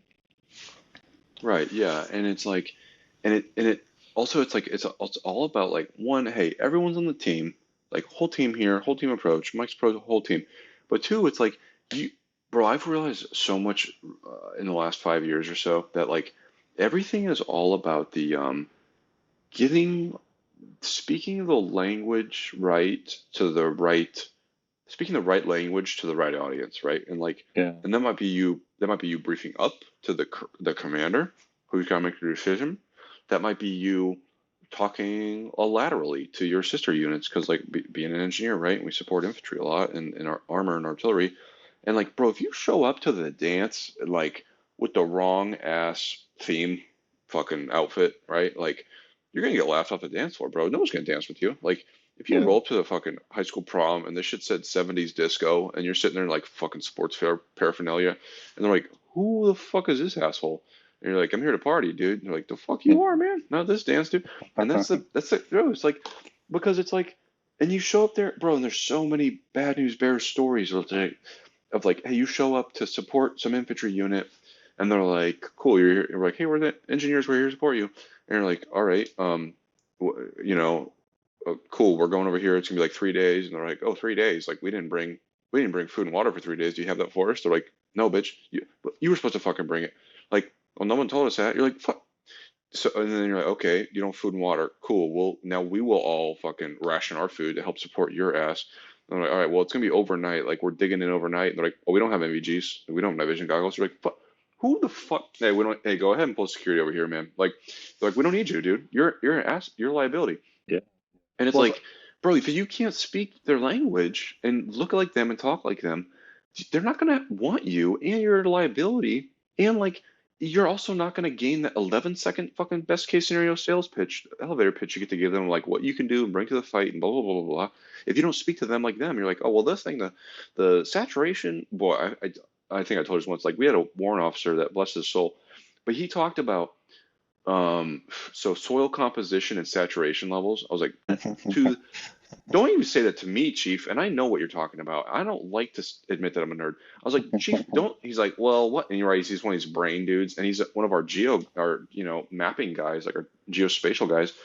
And I was like he makes maps, and the nerd S2 cells where they live, because it's the only room that has a fucking skiff for them to work in. And so it was like, Chief, check it out. Never say that again. And he was like, well, but then the roads and the routes will make it intrafficable by wheeled vehicles with 5 times or greater. I was like, Chief, stop. Chief, tell him that due to the rain and the terrain, the roads are impassable by these type of trucks. And he was like, well, I said that with my note. Did you not see my note? I'm like, stop. I saw the notes, Chief. Like, you're speaking nerdese to these brothers. Like, these guys are warfighters, man. I was like, these guys are dirt eaters, rock grabbers. Like, don't do that to them. And like, and don't flex your brain on them either, because they'll say some fucking college words on your ass too. So like, they have master's degrees, dude. Like, and he was like, well, I don't understand. I was like, Chief, check it out. You're gonna give me all your nerd speak. I'm gonna translate that shit. I'm gonna brief it to the colonel. If he has a follow-up question that I can't answer, I won't be allowed to speak then, because like you're gonna get me laughed off this fucking staff, dude. And like yeah. I know it, and like it's not your fault. Like you're a product of your environment because you learned at the tech school a certain way and all your techie tech, blah blah blah. But like these boys won't even want you around if you're just gonna ooze nerd juice on them. And like, bro, Well, and that's why I find it so fascinating to work, with the command staff, because even though you can call something like the command staff like PACOM or UCOM or something, you right, talk about it in terms of that monolithic staff title, but in reality, the staff consists, especially at the command level, all your personnel is starting in your J1, all of your intel are in your J2, all of your operations are in your J3, and your logistics are in J4, right? And your engineers are in the EN, and so this, the quote unquote the staff is really a conglomeration of loose alliances made between these different MOSs and these different yeah, functions. yeah, And yeah, so the the most interesting observations are those times where it's like some briefer or some person who's trying to get a decision out of some decision authority is not speaking in terms of the audience's vernacular. And so they're talking about, like, especially like with Intel, it's like, okay, well, right, Intel, and that's okay, cool, copy, but like, I'm the J3, so explain to me how this is going to impact operations. It's like, well, okay, so is it or isn't? Like, get the hell out of my face, like, um, or right, like for the engineers, like you said, right, the typical engineering, you know, soil composition response, and because the bro. disappointing part, and this goes back to like having to write performance reports or award declarations outside of your career field, or Mm, for audiences outside your career field, you have to write them. You're supposed to write them like more broad so that everyone can understand them. Um, mm, because like the stuff that your career field nerds out on is stuff that yeah, other career fields don't give a flying fuck about, or even period, know about. or even Yeah, know about. Yeah, and that's the yeah, whole deal with like yeah, acronyms. And so it's yeah, like you have to find that sweet spot of, like you said, giving them enough information to be able to impact the decision, but not overburdening them with the technical details. Because frankly, every single one of those directorates has boring, mundane technical details that they find fascinating. The Oh, personnelists, they find the oh, personnel process fascinating. That's why they do it. The yeah, Intel Bubbas, right, like they find it fascinating. The operators, the J4, the planners, the J8, the resource guys, like all of them, they find their if they're lucky, they find their career field fascinating. Um, right, but fucking no one cares. The decision makers want to hear like what they need to know to make the decision, not your fucking right, dissertation on, yeah, soil composition. yeah, yeah. I was like, Chief, I don't, yeah, it was just so, I mean, it was hilarious too, because I was like, I was blindsided by it too, because I was like, oh, Chief, he's a subject matter expert. He was a SME. He's a tech guy. He'll, okay, no problem. He should brief it because I also like removing links in the kill chain, right? So I'm like, hey, yeah, I'll have Chief brief, no problem. Like I talked to him, and at the time I was just not even thinking about it, and I like, uh, excuse me, I like checking notes with him before. I was like, cool, okay, because it's hard enough getting these motherfuckers to bring like the right info to the table too, right? Like it's hard enough, especially when they don't work for you, and you're like, hey, I need to borrow your fucking geospatial guy S2 to go talk to the brigade commander because like we have a brief and he should be briefing this, and I know that, and that's a problem set with the Army organization at the brigade combat team level because they put the geospatial engineer nerds into the S2 section, like I said, because of the skiff requirements. But that's again, it's like these garrison versus deploy, garrison versus combat, these synchronicities that like exist, and nobody sees the problem, and they're like, oh, what's the problem? Isn't he an Intel guy? I'm like, no, he's an engineer guy. He's a 12 series. He's not a 35 or whatever, 35, whatever the Intel guys are. I'm like, he's not. He should be working for me, the brigade engineer, but he's not because his computer box only works if the red line plugged into the motherfucker. I don't have a room for him to do that. And heaven forbid you provide him with an unclassed system, NGA, and or some nerd entity, and give him an unclassed version to work during the daytime. And then when we go to the field, sure, he could plug into the red side on him with him or whatever. But like then they just monopolize anything that has a red cord in it, and they pull it in the S2 cell, and then I'm like, bro, this guy's not doing the work I need it done on the battlefield because I can do a cursory terrain analysis of the entire battlefield, but this nerd has a whole AutoCAD, fucking ArcGIS system and suite of systems, right? That fucking read all this shit from the satellites and like tell me the digits on it, so I can then turn that into normal speak. And like, he was like, oh, dude, the other thing is about trees. He was like, the visual the visual distance that you could see is relative to approximately 35 meters with trees in 8 inches or more in circumference around, but trees with five. And I was like, Chief, fucking say the trees are big or small. Got like say the trees are big or small, Chief. And he was like, but that's not technically. I was like, Chief, what the fuck are you trying to tell me? He's like, well, I'm trying to tell you that direct line of sight weapon systems will be ineffective any more than 25 meters. I was like, God, Chief, tell him that your weapons are going to be under ranged because you cannot see more than 25 meters in front of your fucking face hole. And he Yeah. was like, well, that's exactly what I'm saying. I'm like, no, it's not. Shh. No, it's not. Like, and he was like, but Yeah. I think that you're kind of underselling. I was like, I get it that you think I'm underselling the problem, but if you think for a second that these infantry guys know what the fuck you're saying with tree diameters, they're going to feel insulted because also they don't remember the difference between diameter and radius or circumference. And that's not their fault. They've got a job to do. And it's not measuring tree trunks, brother. So I was like, so dude, don't tell me the density of trees per square foot in the forest, man. Tell me Yeah. if it's a thick forest that you need a machete to cut through, or if it's a thin forest that you can sprint through. And I Well, was like, God, I it, love you, Chief. Just and that's why I really valued the opportunity to go into intelligence because as an acquisition officer, you don't get taught any of that in your training yeah, for right. acquisitions, I believe even it. though Yeah, the Air Force starts you off in acquisitions as a lieutenant. Um, right, like looking back, like I don't even know like what I learned as in my fundamentals of acquisitions because like right. none of it was useful or They're like, here's applicable. the credit card, here's the form you fill Dude, out. basically, basically. Right, Uh, and so but they don't teach you enough of communication skills. Because it's really not like Hmm. briefing skills. Briefing skills are just a Right. subset of communication. It's whether or not you have Yeah. slides and like a projection in front of you. Is it independent of Right. the fact that you need to be able to communicate? So, Yeah. how do you translate from the how do you translate the important information to the decision maker? Because maybe it's the chief engineer that has a decision to make, or you're trying to communicate a decision that the chief engineer has made or is trying to make to the program manager, or you're trying to communicate a decision that the contracting officer has to the engineer and the program manager, or you're trying to communicate from the program office level to your senior leadership or to Congress and the staffers, and trying to explain to them like why this $5 million for this box is like pretty important compared to schools, inner city schools, and farm subsidies and beach reclamation projects in Florida, or like whatever else that they're trying to take money from the DoD to give it to somebody else for. Um, Yeah. but too often it's very technical in nature, whether it's like business technical or like engineering technical, and Yeah.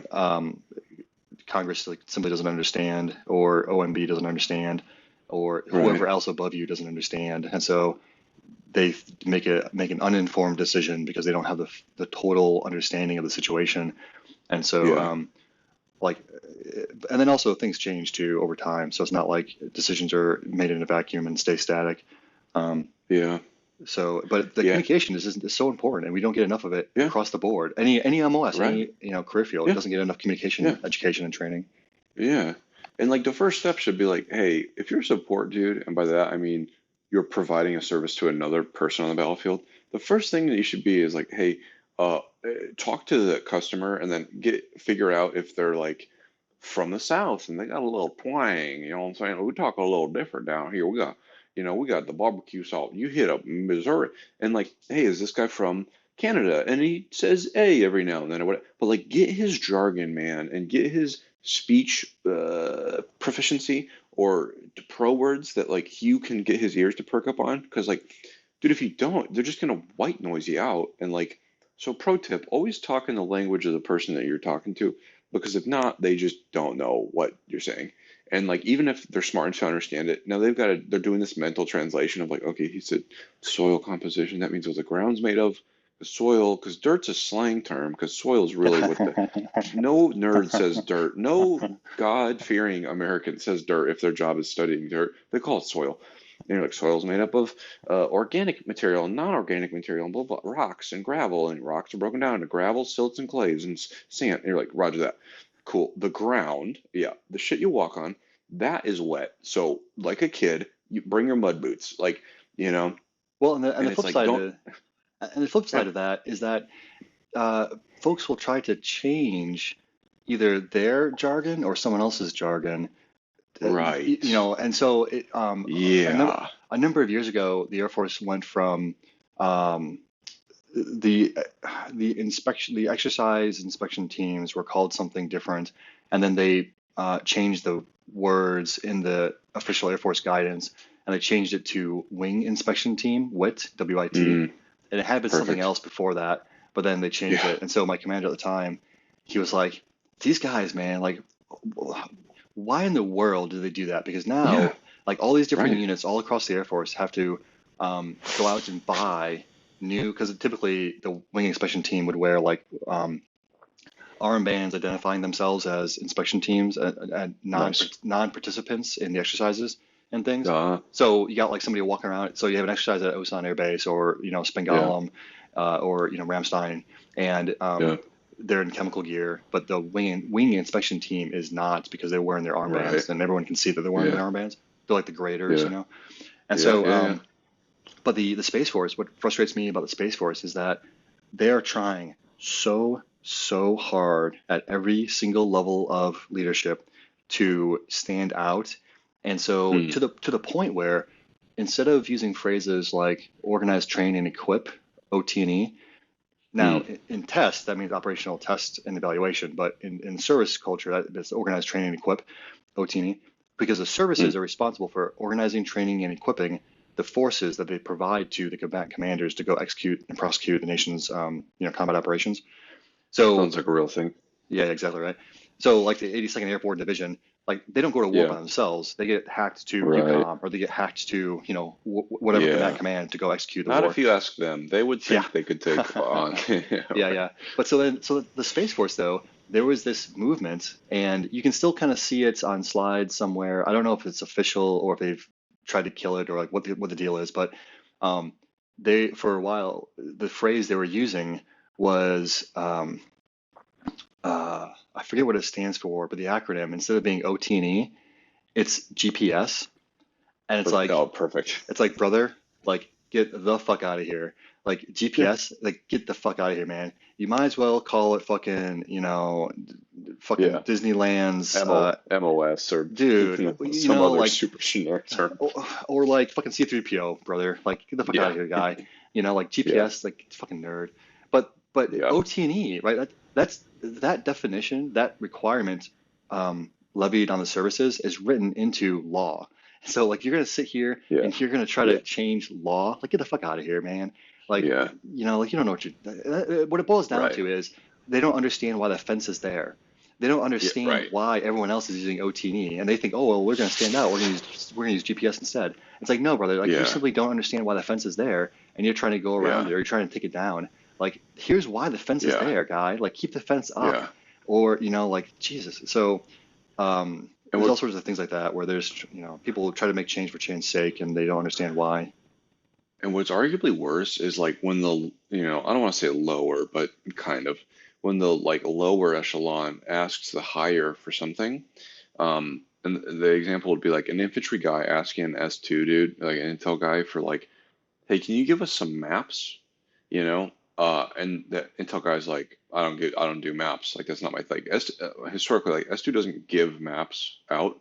So like you just get maps. Like, and at home station, the base you're at where you train normally, you just get those from like the the base maintenance people, and they give you the base's Army MGRS military grade reference system map, and you get that from like either the range division that runs all the ranges. They usually house them. Sometimes it's like kind of a random entity. It's like DPTMS, which is like the facilities people on base.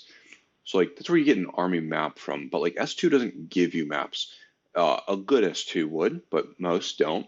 And so, because technically anybody can print these fuckers off from like a unclassed site that like every base in the Army has a map that's accessible on like a PDF, but like that shit's up, 32 by fucking 36-inch map. Like that's what maps come in. Like maps come in a fuck you sized swath size. Like if I go to print a map of Fort Leonard Wood, Missouri, a military map, it's going to be like, do you want to print this in an original format? I'm like, yeah, click, and I'm not reading it. It's not 8.5 by 11. It's like 36 by 42. So your S2 doesn't give that to you. So most units get their maps from the base itself. In theory, the S2 could plot those because they need a plotter, right? Like, which is a fancy ass big printer for the Joes listening to. Like, that's what the nerds print the big images on, is to call a plotter. And heaven forbid we call that fucker a printer, but I don't know why. I Because know, right? Yeah, whatever. They do. it's It's different. that shit right there. It's that shit right there that chaps me because I'm like, I'll go be like, hey, can you print me a big ass map? And be like, no, we can't. You'd be like, can you plot me a big ass map? They go, yeah, we can do that. It's like this fucking stump and chump game. And so that is just an example of, and it gets worse where you're like, hey, can you, and they'll tell you, like the infantry guy will be like, hey, can you print me like a Google map? And what they mean is an image, right? Because it gets in this whole like jargon and terminology where like the S2 dudes don't call imagery maps, right? But like that's what the Joes want. They want maps, but they mean imagery with MGRS overlaid on it, right? So like that's what they want because that's what they need because we want a picture to hold that looks like the shit they're walking on. So they want a fucking image, and these nerds can't reverse translate that shit, being like this ground pounder is asking me for a fucking map. First of all, I don't make maps. Second of all, I don't know what even if I could give him a map, why doesn't he already have a map and blah blah. So what they mean is imagery. They'd be like, dude, give me a fucking map. And they're like, oh, we don't have that. And so you're like, bro, it's like this reverse translation that doesn't also go up the chain, and the infantry doesn't know any better. They don't know to ask for. I want terrain or sat-based imagery of this within the last or this time of year, right? Because like if I'm asking for a map in summer, I sure as fuck don't want a winter view. Like I don't want to see all the white shit on the ground. I want to see the green. I want to see it like it looks right now. And so you're like, I'm not asking you to dynamically retask all these nerd ints that make the images because they're all TSSCI and above or whatever, and like, got it, don't need it. I need a relatively recent or seasonally appropriate fucking image with some lines laid on the motherfucker. Because also the higher echelon doesn't tailor shit to the lower, right? So like if they give these guys they fucking figure out this dude's translation, and the dude with the fucking gun is asking for a goddamn map, and he means an image. They're gonna print him some fuck you sized map that's like not helpful to the squad or platoon that he's in. They're gonna print him like a goddamn brigade AO sized fucking swath of earth. You know what I'm saying? They're gonna print him like a fucking 40 click by 60 click fucking map, bro. That's no good to the Joes. Like, so pro tip, help the dudes out on the line and like give him a little tiny map that can fit in his pocket and it's also relative to his battle space or a flip book. Then give him 100 maps that are all 2 click by 3 click big because that's what he needs, dude. He doesn't need a 70 click by 80 click fucking carpet to roll out to be like, well, the sir said figure out which route to go on for this 2 kilometer movement I have, and that's where like all the scaling and ratio, right, I get comes into play because like that would be some fight I always had with this GeoInt guy, which I happen to love deep down in my heart, but it was very frustrating figuring out his ticks in his translation because I'm like, hey man, the dudes need maps, and he's like, well, they didn't request them. I go, bro, they need them because did we give them to them? No. Well, they need them, and so he's like, okay, well, what do they want? And I was like, and since he operates on his system, which is like his ArcGIS based system, I was like, can I like zoom in and out like Google? And he's like, well, not really. I have to punch in the precise blah blah blah for the. I'm like, give me your mouse and like let me zoom in. I'm gonna give you a Google snip tool of the area I need. Can you replicate that with our military systems? Because then, dude, these guys do, bro, is unregulated. Like what I'm what I'm about to describe to you is like you're gonna vomit in your own mouth. And like what maneuver units do, bro, is they take a Google snip, right? Usually not any army-based platform. They'll take a Google snip and they'll do what they call GRG, which is a grid reference. Yeah, it's called grid reference grid. I don't know. It's some shit. And they make their own map. So they take a Google swath of Earth, an image, excuse me, and then they will overlay their own grids on it, like a chessboard. And they'll make a grid on there that is instead of like 40, like MGRS, which is like all digits, right? Like 10 digits, pretty accurate. 4 digits, it's like 100K by 100K accuracy. They'll make their own grid for like this city that they're in, which these training towns are really small, right? They're like the size of a rich person mansion plot of land. They'll make their own grids, bro. So they'll lay down these lines on a PowerPoint slide on a Google snip, and they'll put like, oh, this line, lefty righty. It's like chess, right? They'll be like lefty righty is alpha through kilo, and uppy downy is 1 through 10. And like, oh, we're hitting a building in Alpha 7. And you're like, anybody not in their unit at that specific echelon is like, what the fuck is Alpha 7? Where is Alpha 7? Is Alpha 7 a person? And you're like, bro, I don't know. Fucking, they said they're about to hit Alpha 7. And you're like, cool. I couldn't tell you where they are. I couldn't tell you what country they're in. And so it's like, bro, it's so unregulated. Each unit just does, each infantry battalion and lower just makes these, man. Well, And and then you pray to, I think that speaks more to like the misunderstanding or misuse or non-use of existing tools. Because like even just like Googling like Army map system, like you yeah, get a couple of different returns, and there's like a AGC Army Mill website. I got, So oh yeah, Army Corps of Engineers Geospatial Center. yeah, It's CAC enabled, which means you can't just access it from commercial internet. But right, the frustrating part about the Army is that it's so large, it's hard to yeah, maintain quality control yeah, on processes. So right, it'd be kind of like if each individual pilot in the Air Force, like you said, made up their yeah, own grid system, yep, and there yeah, was, no standardization. across the Yeah. board. But they do the Air Force does all their mission planning on like basically like the same system, if you will, and Right. so there's Yeah. less chance of that occurring. But Yeah. if you're in a situation where like you're in the field and you need to make it happen, like someone's going to make it happen, whether it's the right way or the Right. wrong way, it doesn't matter. They made it Yeah. happen. But Yeah. then the negative learning occurs when it's like, oh, hey, the boss really liked this fake PowerPoint slide that I made or fake map Yep. that I made with this Yep. PowerPoint slide and new grid. So I'm going to do it next Oh time. yeah. And the lesson learned, and that's why it's negative. That's why it's negative learning. Like the lesson learned Yeah. is, okay, well, I'm going to do it the wrong way next time because Yeah. they like the Yeah. wrong way. So let me do it. They don't know. They don't know. And maybe like at a Yeah. certain point, it was because it was faster or because it was like easier, but Yeah. that doesn't make it right. And so Yeah. again, like you're there's so And like you many said, I and there's like so you many said, I resources love them at available. you. I'm Right. sorry. Right. Yeah. Yeah. Yeah. Yeah. Yeah. There's so many resources available. It's hard to keep track. And so as a commander, like you don't Right. know what's Yeah. there, and so you're depending on this Right. guy giving you the thing. And it's like, well, Yeah. okay, this looks like shit, but it's like hot garbage, but like whatever. It's what the map guy gave me. It's like the map guy on my Right. staff gave me this thing, so we're Yeah. gonna use it, or whatever. Yeah. Yeah. And it's crazy because like I love them and I applaud them for their ingenuity, like the infantry guys, for example, because like you said, they're making it happen, and they're dealing with like one time I don't know what exercise it was, but we were doing something, it might be in after school, and like only I don't know if there's 30 guys, only like three guys had a map was the whole thing, and they're like, well, hey, it's something had happened to some of those guys. They probably got killed on a part of the training exercise. And so they're like, hey, well, did the Joes have a map? And we're like, well, no. And he's like, well, graders like, well, why not? And we're like, well, fucking, the squad leaders and up only have maps and the platoon leadership. So it's like four people in this whole, 37 people thing.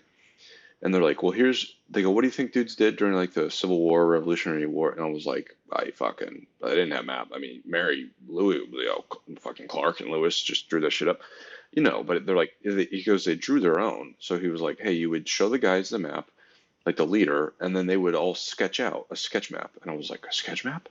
I didn't learn about this in my fucking years of schooling. He's like, yeah, you would just make a quick reference map to where you're like, hey, here's where we're going, this city, town. It's backed by this mountain range. To the east is a river, to the west is this major roadway, or a sea coast or whatever. And like to the south is this whatever. And I was like, God, and it was just such an epiphany. I was like, this is genius. Like some of these old school is new school, right? Is like, and I was like, that damn, that's a fucking. He's like, yeah, that way everybody has a sketch map, generally where you're moving. And I was like, wow, I never would have fucking thought of that. Because usually people default to like kind of easy, wrong, like, oh, take a picture on your phone of the map that the guy showed you, or like you pull up your own Google map. I was like, if you want the fucking Russians to get you, you do, yeah. And so I was like, I was like, that's genius because, and exactly to your point, like they're gonna make it happen and figure out, and we are our own worst enemy when every discipline uses a different platform, bro. Even a good example, the our signal guys, our comms guys, they use a system called like speed or something, and it's how they can figure out where the dead spots are in communication. So they're like, hey, if we have these assets, like I don't know, regular FM radios, they can only push so far based on the terrain. So this thing essentially is a terrain analysis tool that is specifically for communications platforms. So like, hey, we'll run a speed analysis. And again, these are things you have to ask for in their jargon or else you won't get it back because they weren't asked for it. And so it does a terrain analysis of your inputted systems. They're like, hey, if you put a retransmission site here on this hilltop or at this low point, it will open your communication, span to this much or restrict it by this much, or it doesn't do anything because you put that in a valley and everybody else is on high ground. So even though it's omnidirectional, it can't climb up the mountain, right? Like if you put it too high, then these guys are in the low, then it won't push down because even though it's omnidirectional, trees and whatever have a vote. And so, but that's on a separate whole system than the Intel nerds run all their Intel nerd wizardry on, and that's on a separate platform that the geospatial engineers run their terrain analysis on. And you're like, dude, we almost couldn't make this more fucking goddamn disconnected if the OSS was trying to. You know what I'm saying? Like, Well, that's the biggest like frustration, but for the end user is that like the data you want to see isn't available in your system. But it goes back to how software used to be acquired. And I say used to because only recently have the services and the government kind of changed the way they acquire software. And it kind of goes back to what I mentioned earlier about like why in the world does Lockheed Martin produce software? Um, right. but it's like back in the day, right? It's the case that the government would have told the contract, like the industry, like, hey, look, we want um, these different sensors or these different data sources to feed into a common picture. And so it's these like 5 sensors and these like 5 data sources that we want to see. So these 10 sources all together, we want to see this like in a map software of some type. And so the industry dutifully produces responses. The government evaluates responses. They select the lowest cost, technically lowest lowest proposal, technically acceptable, and then the contractor is given a bag full of cash to make it happen. Well, because Mm. the requirement includes those data sources, if you ever want to make a change to those data sources, so for example, if you want to pull this 6th sensor or this 6th data source into the tool, well, you can't do that without paying money. And so software systems historically struggle Mm. to get funding. They struggle in any platform, whether it's an aircraft or software, they struggle to get past spiral one if it's so like the first increment, because typically you break up programs into different increments or spirals, because it's like, well, we only have enough money to pay for a quarter of this thing, so well, don't Uh, worry, just chop it up into 4 pieces and we'll pay for this first quarter will be spiral one, the second quarter will be spiral two, and so like so on and so forth. And so you typically can't get changes made very easily because you can never get the funding. And then, oh, by the way, even if you do get the funding, the delivery is going to be like in fucking 3 or 4 years. Um, and then by that time, the data source is going to be obsolete anyways, and you're going to have to add a 7th data source or a 7th sensor. So anyways, so software is extremely challenging. Stovepipes of excellence, because that tool, whether it does the job well or poorly, doesn't matter because it's the authoritative system for that thing, right? And so different operators, different communities have different tools that are their like gold standard. Now, gold standard as in being directed to use it, not in terms right. of quality or like ease of use. Mm. Mm. And so, but now, right now, the tendency for folks in the government is to have more of an open architecture approach where it's like, hey, we need a presentation tool that presents the data that we want to see. The presentation tool and the data sources are independent of each other. And the presentation tool is simply like connecting its hose to different sources at the whim of the operator or at the whim of like the government, and it's not hard coded into the contract.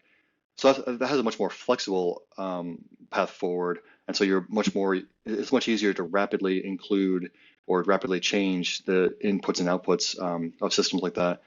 But unfortunately, that's not the Mm. standard. So the standard is like, hey, give Lockheed a bag full of cash because they own the ground radar and they're going to make a viewing tool for the ground radar, and then give Right. Raytheon a bag full of cash because they own the airborne sensors, and they're going to make a presentation tool for the airborne sensors, and then give fucking General Dynamic a bag full of cash because they own the like networks and they're going to put the networks together. And so like all these contractors are stovepipes and their solutions typically don't work well with each other.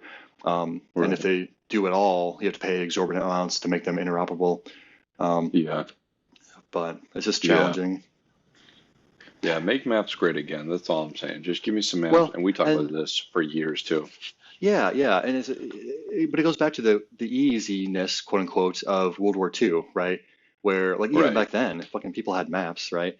And so Yeah. like even on D-Day, like yeah, you might have been dropped in the wrong LZ, but Yeah. at least like well, I'm not where I'm supposed to be, all right? And it's Yeah. easy to identify. Yeah. It's not like, oh well, my system says I'm here, but I can't see the other blue forces because they're using a different system, and the other blue Right. forces are using this other system, and they only see like a quarter of this and that. And so, um, it's it really There's necessitates like higher order systems engineering for operations, and right. that's why like operational researchers are so they're an important part, but they don't get used in this fashion to basically look Yeah. across and there are these like big DoD efforts to look across the data environment to see like what needs to be pulled where, but I mean Mhm. those efforts are so like just all those efforts are kind of too big to fail, which means they're going to eventually fail because the scope, Yeah.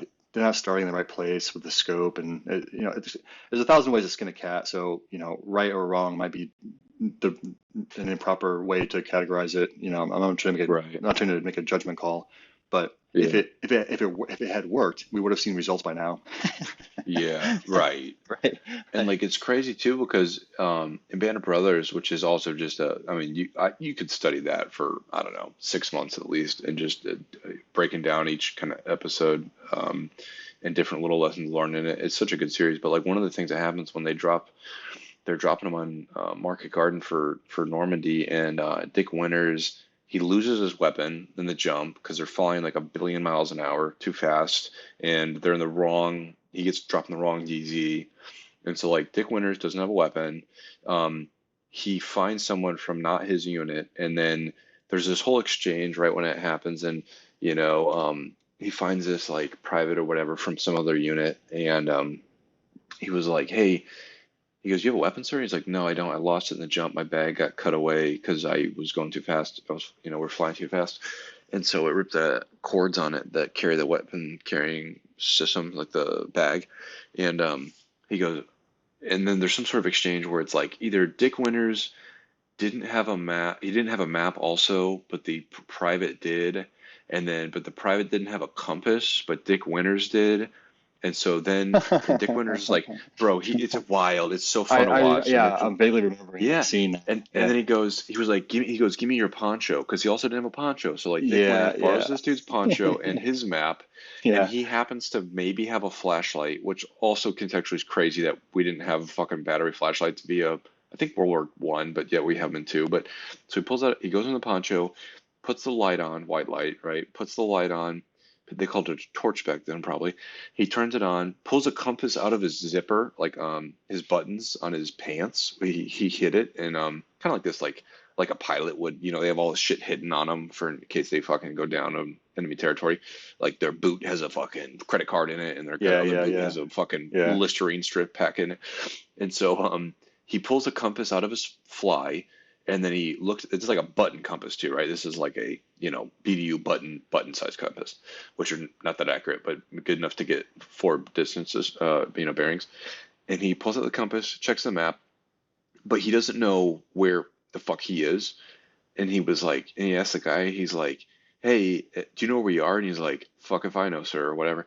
And he was like, "But I think I saw a sign back there that said, Karen Tanner. It said some city name." And he was like, "Okay." He's like looking all over the map, and he finds it, and he's like, "Oh, we're like 70 clicks, like 70, like some crazy number of Yeah, fucking yeah, foot movement off." yeah. He's like, "Oh shit." He's like, "Fuck, we're like 100 miles off our drop zone or some shit." But like this whole exchange is happening where like you're saying you're like, oh, you don't have okay, you got the data, I got the viewer, do you have the connector, like give Well, me. and the present day version of that would be having multiple browsers open on your big board in your operations center simultaneously. Yeah. So it's like, well, Right. so the leadership comes in or whatever, the colonel comes in or the general comes in. Okay, like what are we looking at, boys? It's like, well, this screen over here has the blue forces. This screen over here Yeah. has the red forces. This screen over here has the Yeah. air defenses. This screen over here has the enemy long range artillery. This screen over Right. here has the enemy air bases. And it's like, well, why the fuck is all Yeah. this on different Yeah. browsers? Why can't I see it all on one Yeah. browser? It's like, well, sir, Yeah. because like then some poor soul launches into a fucking engineering, Yeah. quagmire explanation, Right. and then the Yeah. general, the colonel's like, well, fucking make it happen, guy. And it's like, well, Right. yeah, that's not physically possible though, sir. So like, Right. I don't know what you And, want me to do myself. yeah, an OPS and OPS, all those views have like a different imagery or background on it, right? Oh Like yeah, one's of like course. A an political Atari map, a geographic Tetris. map. Yeah, right. Yeah, yeah. Yeah. one's imagery, one's like imagery in the winter, one's like Google Maps, one's MapQuest at fucking Well, Ask Jeeves pulled up, you know. and then you know what ends up happening, right? Is that, for the spoiler alert, right? It's like, well, what ends up happening is that you take a single screenshot of a map, and then you have somebody in PowerPoint Yeah, put all yeah, these pucks on the map of all those yeah, different key yeah, items that somebody cares about, and they fucking make yeah. a PowerPoint map of it. And so it's not dynamic, it's Right. not live, it's got a pain in the Yep. ass to update. And Yeah. that's the sorry state of affairs, Yeah. especially here, especially on like unclass systems or NIPR systems. Yeah.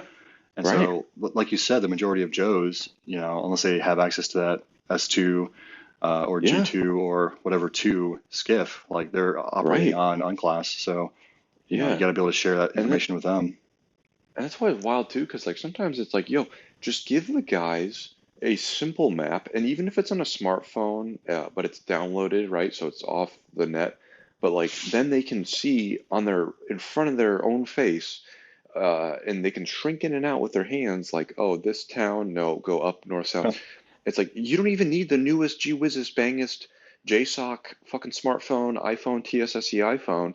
Bro, just give these guys an old, big phablets, relatively can fit in their kit, on their pocket, with the downloaded maps. I don't even need, fuck, imagery would be great, but I don't even need that because don't get the fucking spooks after me. But like, even just give me mappy maps on there, and then I can, reverse Well, and engineer and also, yeah, and years ago, and like by years I mean like up to 5 years, 6 years ago, maybe. right, The flying community in the Air Force moved to digital knee pads. So this whole idea of like an yeah, iPad right, with a yeah, combination of classified, unclassified, or whatever, like whatever level yeah, it's supposed to be at, um, right, they've got that information on a knee pad that's basically an iPad, right? right, So now things like that though become frustrating because um, let's say for a moment that your service supports this migration to a digital environment for these maps for the pilots. Well, they go out and they buy a bunch of iPads, cool copy. What kind of iPad did they just purchase? Was it an iPad generation one, two, three, four, five, six? Like what year did that purchase occur? Because whatever year it occurred, it could only have been so yeah, new, right? So right, even if that motherfucker was the yeah, newest generation of iPad, how long is right, that going to be serviceable? How long is it yeah, until Apple discontinues service on that model, right? right, A map is going to last for fucking ever or until you tear it yeah, apart, right? right, Whereas the digital equipments that we, hope and pray that we would ever potentially get, all of that has a life expectancy, and it is never long enough for the service to maintain. As in, like, it's only ever going to be a couple of years, and so you have to go and buy a new right, one. And yeah, the military services already struggle with this with their laptops and their towers, oh their yeah, computer towers. Like you look me in the eye and you tell me that any soldier across the army, is satisfied with their computer on their desktop or their laptop. right, That's not right, in special operations. Like yeah, I'm gonna win the bet every time yeah, because you'll never find right, someone who's satisfied. It's always too slow, too yeah, old, you know. yeah, Um, and so the iPads or digital maps would be the same way. And so yeah, it's so frustrating because we haven't gotten to the point where that tech refresh becomes simple enough that it can occur yeah, without having yeah, to like have a whole significant emotional event.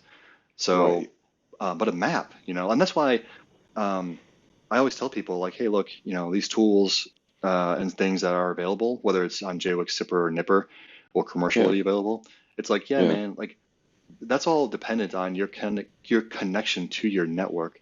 And if we get into right, situations where, like, worst case, not even like chem bio attacks, but yeah, even just like power lines and generators and yeah, electrical network Ethernet cables, like like dude, like you're telling me that like that's gonna be up and running in every single location all across, like no, like you're gonna have to do your right, job of the map, and yeah, as much as I yeah, um, help support folks get away from arcane paper, processes and arcane, yeah, paper basically, like I always preface the conversation with that statement of like, hey, look, yeah, you're gonna be able to do this, this process, this workflow, this mission area better, faster, stronger, but don't become complacent because like you're gonna have to do it without the system. And how are you gonna do it? These tools and resources should be part of your PACE plan, but yeah, everyone's in the emergency, primary, alternate, contingency, emergency. yeah, Everyone's E. They all of us need to know how to do our job with no electronics. Like, you know what I yeah, mean? So, yeah, I mean, you think about the cold of the Chosin Reservoir or the cold of the Battle of the Bulge. And then you throw on top Right. of that, like, well, shit, what if those assholes had NVGs and those Yeah. batteries had too many power cycles in the cold and the batteries died too early because they, Right. Right. or they had internal batteries, much, like an iPad, and the Oh internal yeah. battery Oh got jacked up because the charging outlets, the charging portal became clogged with dirt and mud and grime and yeah. snow or whatever else. So it's Yeah. like all these, but a map's not going to be, Right. the worst that can happen is it gets wet, and that's why you have like Yeah. silk maps and you have like, other materials besides paper. Right. Yeah. So the whole thing just becomes a Yeah. really Which complicated systems problem. right. Which is also crazy because I was at the point where like I I think I was on brigade staff and like I was sitting there and I was like, you know what we need is like a map that's like durable and we need it printed on a material that's not paper. And even if I take paper and I laminate it, it's still only as good as that kind of laminate is like cleanable and or it doesn't. Man, what kept happening to our so we don't, it's not like we have a laminating machine in the field either. So like Mike, some poor Joe and some staff captain is sitting there. Bro, I have almost never gotten so violent as I did when I had this guy was helping me laminate a map. And like by laminate, I mean it's just a big ass roll of packing tape, right? So like this No. oh bro, oh bro, you've man, I want to bring you around Oh like man. Navi from Ocarina of Time and you can just watch everything I'm doing. And so I'm there, and I was like the map guy. I was making a bunch of maps for the Brigade S3 shop because I'm in the S3 shop. I'm the engineer. Maps are important to engineers. It's like one of our three disciplines we have. And I was like, hey, we need maps. We need to know where we are. We need to know where the bad dudes are. And the planners need maps too. Hey, plans matter too. Okay. And I was like, because the main talk floor had a screen, right? And they arguably have a map at any given time, depending on how updated it is. But they probably have an analog map. But the planners, like us planners, didn't have a map to plan off of. So I was like, I'm making maps for the guys, for us 10, 12 dudes that are, rowing on this ship of, and I was like, hey, so I'm making maps and I'm pretty good. I gotten pretty good at making them by myself because like every hand counts there. And these guys are planning on the next 24 hours. Those guys are planning on the next 48 hours. These guys are planning the sustainment and support. These Intel planners are planning the Intel piece of it. And so I didn't always have someone to help me laminate the map. Mhm. So I got really good. And all this stuff is it's like, you know what acetate is? Yeah, yeah. Like the clear plastic film you can put over Right. maps to make overlays. Right. So we had this version of that everybody discredited because it was sticky. So it was like a big roll of packing tape. So it was clear and sticky. Yeah, yeah. The downside, this thing's like 3 foot wide, right? It's like a Nice. large. It's like a roll of acetate, but it's a sticky. We call it sticky acetate. So they're like, hey, and I was like, oh, I'll use this to make durable, reusable maps for the planners to plan on while we're playing in our sandbox before we hand this plan off to the current guys, the current ops to fight. And we can wash it off and stuff, map markers, and so I'm laminating these things, and I got really good at it, but I do it by myself, right? Because as you can imagine, dealing with a big old roll of sticky, yeah, everything sticks to it, right? So like the second you peel this backing off, and you're trying to laminate a goddamn 3 foot by 3 foot fucking piece of paper, bro, everything goes wrong as much as you can imagine. Next thing you know, your fucking hands sticking in that motherfucker. You goddamn stuck your fucking pair of scissors that you put on the bottom side of the map. My goddamn icons that I cut out are stuck in the fucking map on accident. Good Jocko My Go. own, yeah, my Jocko Go cans rolled up in there after I crushed it, and I was like, fuck. And so like I'm fucking. There's a big ass bubble in the middle, right? There's like a big scar running through it because it fucking bent on itself. It stuck to its own goddamn self. So I got good at like rolling out the map, rolling like reverse rolling the acetate so that I could just smoothly like when you cut stuff with the cricket, right? Where you gotta like roll, like you gotta Yeah. like roll the stick. So I got good at it by myself. So then we had this guy. I think he was one of the psychological operations planners attached to us for this exercise. And he's there. And he's like, "What can I do to help?" I was like, "You can help me laminate this fucking map." So he's sitting there, and I was like, and I'm holding two corners of this square, and he's holding two corners of this square. And I knew this was going to go sideways. I just really didn't want it to. I was like, "Hey man," I go ahead. I go lower your left hand, like put the corner down, lower both your hands, and I'm gonna roll it out towards me. And he was like, he does like one corner. I was like, no, fuck it, both corners, dude. Put both. And he was like just staring at me. And as I start to get like you know, more elevated in my voice and I start to get more and more frustrated, I was like, put both your fucking hands down on the goddamn mat. And he was like, I don't know what to do with my hand. And everyone's like staring at me. I was like, stop, and it was like, I was like, God damn it, dude, put the fucking corners down. And he was like, and this map gets fucked up. I was like, bro, Nice. we stopped. And I was like, bro, what the fuck? He's like, I'm sorry, I didn't. I was like, I was telling you exactly what to do. And so like, Holding that it, was my, it's like holding a flashlight for dad. it's You holding the know. flashlight for dad, dude. It was the holding the flashlight. I was like, bro, Stop shaking. yeah, your other, point it down, up, down, motherfucker. I was like, Stop your crying. There's no reason to other, cry. yeah, you fucking, I'll make you cry. And it was like, your Yeah. other goddamn left hand, not the fucking left hand you're already moving, your other left hand, Yeah. motherfucker. Yeah. Yeah. And so I was so mad. And it was like, and I'm cutting these maps out. And I mean, I don't even know where I was going with this story, but the whole point was like, I had to print the shit, go to the plotter, use the fucking nerds plotter, have them plot it out, print it, cut it. I'm cutting it down to size and scale, and but it was and then I could roll. Oh, so I reverse engineered. I was like, you know what? I need a different material. I don't need paper because then I got to laminate the paper. We don't have a laminator in the field. I need a and I don't even need better paper because the whole thing is we did the jump talk where we move the headquarters so the enemy can't find where we are because we don't know where we are. And so I was like, you know what I need is like I need like your seventh grade geography map that's in a rolly because I was like, I gotta roll these things up. And when you roll them, they, especially if they're laminated, they just don't roll well. And or then if there's an air pocket, it becomes exacerbated because the air pocket moves around the fucking map. And so I was like, I need like a material that's intended to do this. Where does this exist? And I was like, I literally reinvented like a seventh grade geography map that the teacher pulls down from the projector. You know what I'm saying?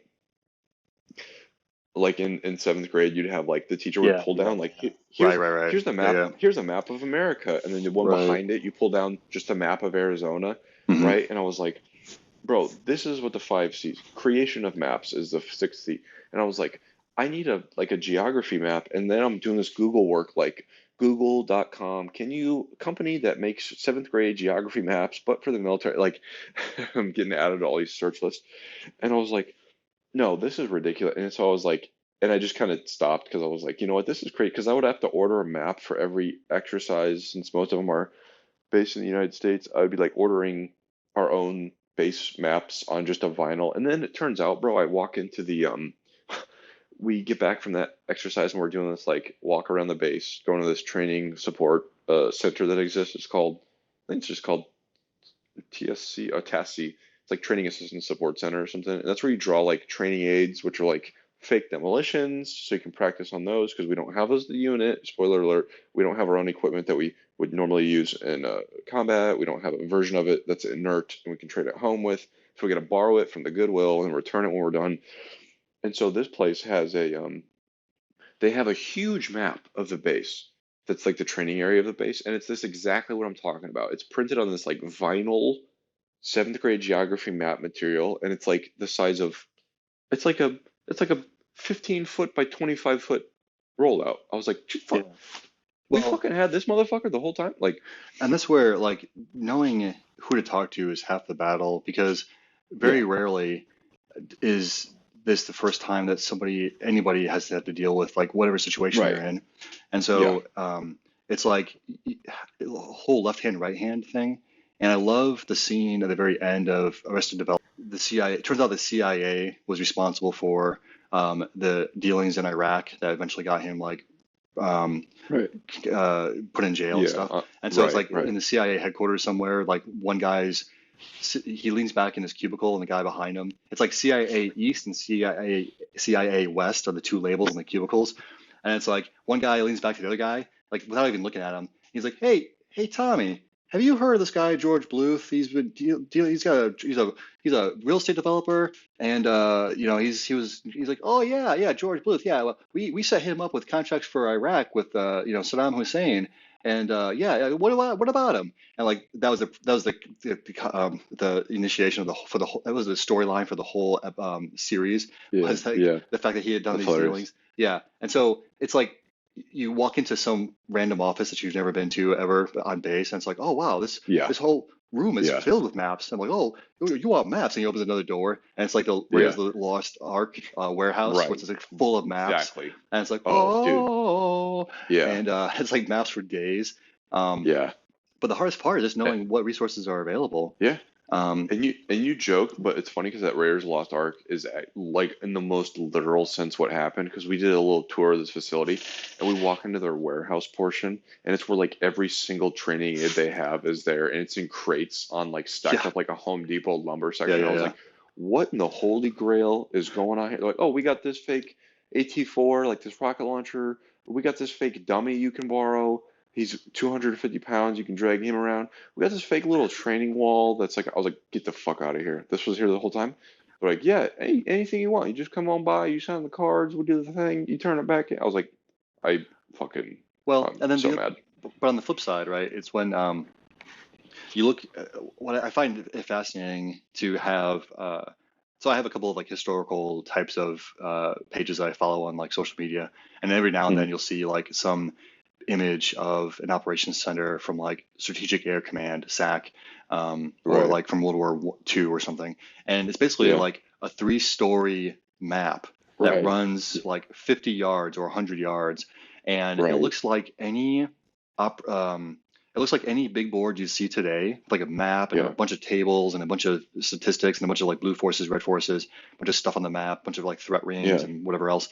And in these historical images, like that's what Right. they did. And they had these giant, like librarian Ladders. style, yeah, ladders that Yeah. would Yeah. Yeah. Yeah. roll across the wall. And these Hmm. images would always have like some poor Bubba who's like midway up the wall, redrawing Yeah. something, right? Right. But then even on airborne ISR platforms, there was a static display sitting outside the museum at maybe Peterson Air Force Base or Schriever Air Force Base. So you go inside this static display of this ISR, this airborne radar system that used to fly along the borders out in the water of America to monitor for Soviet aircraft, Soviet bombers. And Mm-hmm. so inside these aircraft, there'd be like a whole, station dedicated to some map.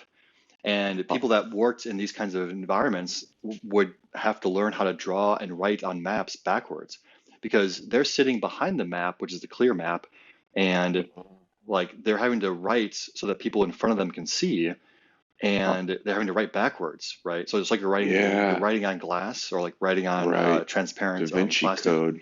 Dude, yeah. Yeah. And so, but that guy's sole responsibility, that service member's sole responsibility was to make sure that the map was kept up to date with like information he received from the radio or like somewhere or anywhere Right. else in the world. And so, Yeah. it, it and so it's all like both of those examples just highlights that um, information, seeing dots on the map is important. So important that the U.S. government and the military at a particular point in time dedicated these people in these positions to maintaining that quote unquote shared understanding of the battle space environment, Right. and had the person keep that up to date, right? And so Yeah. today we think we're better, faster, stronger because we have computers, and there are definitely resources available that make this kind of work like child's play. So, Yeah. Oh there's yeah. definitely systems out there that like do all this and much more. Um, Yeah. but for the average Joe who's sitting out in a Humvee, without access to the internet, Yeah. like what does all that technology mean for him? Because at a Right. minimum, like somebody in his organization, whether it's the platoon, the company, like somewhere, like whatever, they've got to have the access to that information, and they have to be able to share it with the Right. Joes. So how does that sharing occur today, and how does um, because even those giant maps and the big boards and things, they weren't shareable. You couldn't share that with somebody. The best you could do is hope to take a picture of it and develop it within a week, Yeah. and then you know what I mean. Right. Like that wasn't shareable Yeah. by any Yeah. means. But if you were sitting in that No. room, you had all the information you could ask for. Now, it wasn't Yeah. real time or whatever, but it was best you could do at that Yeah. time.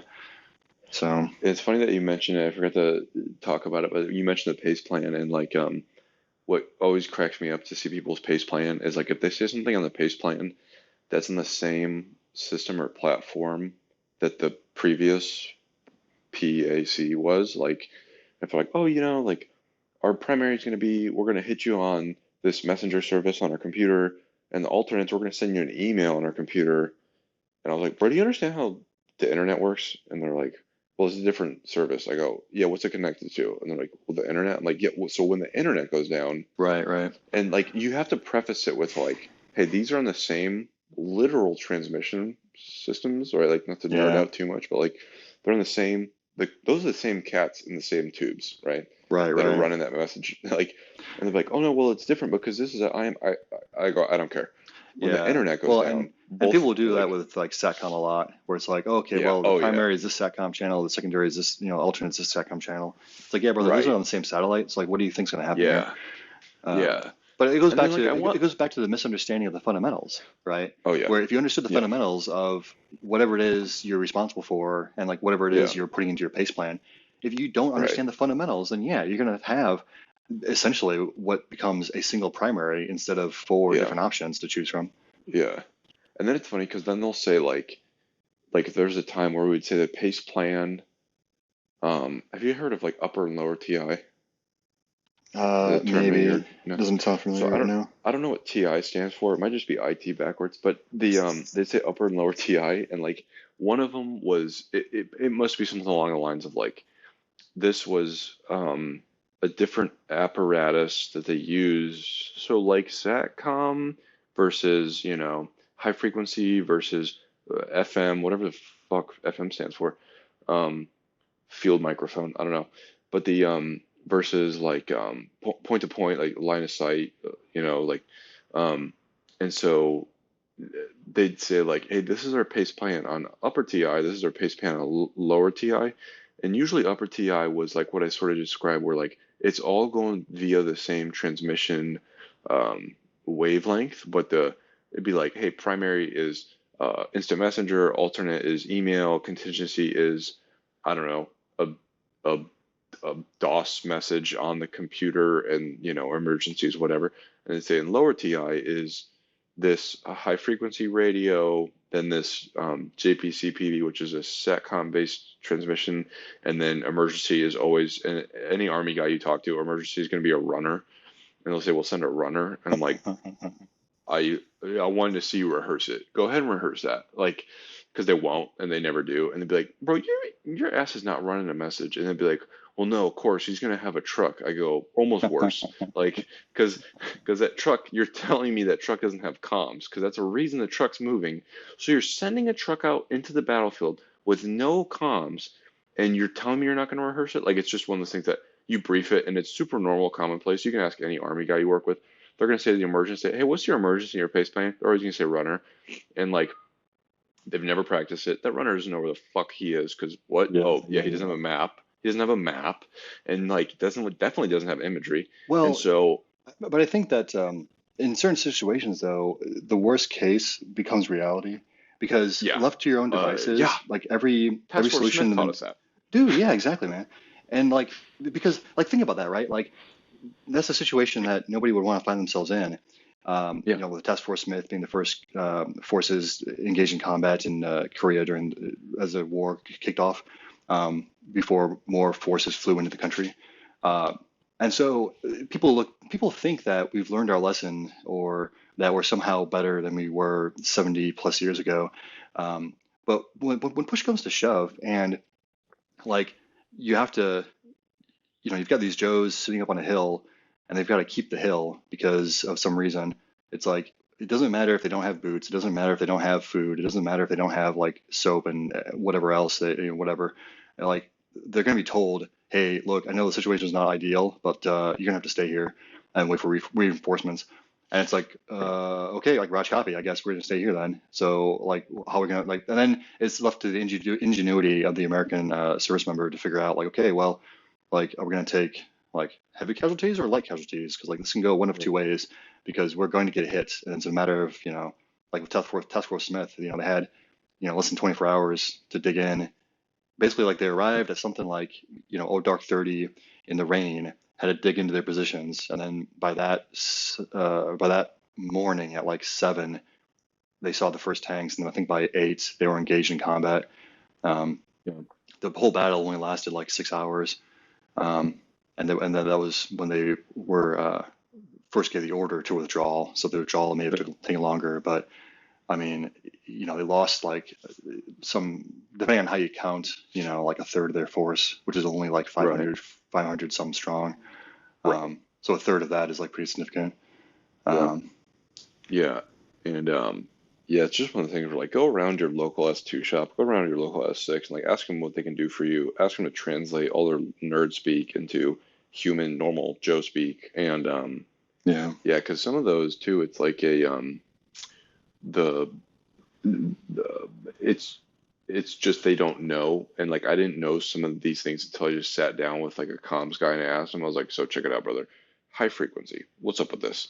And he was like, how smart are you? I was like, okay, pull me, and he was like, do you know what the stratosphere is? And I was like, yes, you know, I'm lying. And so I was like, part of the atmosphere? He's like, yeah, I was like, cool. I couldn't point to it on a map, but I know it's in the atmosphere.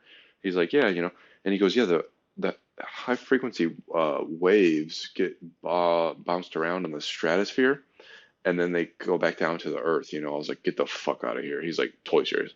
I was like, Jesus Christ. So he's like, yeah, so like time of day matters because like the sun's radiation literally damages and misconstrues the signal or whatever. I was like, this is wild. This is all wild. I'm yeah, writing it down. I'm like drawing a picture of the Earth, stratosphere, zippity zappity lines, goes back down. And I'm like, okay.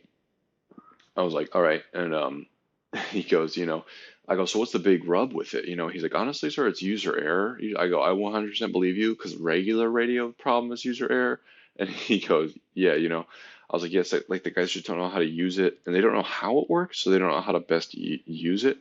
Um, and it's like one of those things where we expect so much of the Joes and like they're not rocket engineers, right? Like they're, high school educated patriots that want to do well by their country. And like they didn't know that they were about to get into a world of like, check it out. Here's why time of day matters for this expensive radio that you got taught how to use last week matters. And like, and it's also even within the signal field, like they don't call them frequencies. Like whenever we download frequencies for onto a radio for like an ASIP radio, which I couldn't even fucking begin to tell you what that shit stands for, is the regular FM radio most of the army uses in vehicles. The frequencies are the loads that you get to talk on different channels essentially, and the HF they call them loads. So it's like yeah, you download loads, and those are like the frequency equivalents. And so I was like, get out of here. And I was like, okay, how do you do that? He's like, so you need a laptop? And I was like, bro, like what? He's like, yeah, you need a laptop to download them. And so I was like, and I'm assuming that laptop needs software and this and that. He's like, yeah, of course. I was like, perfect.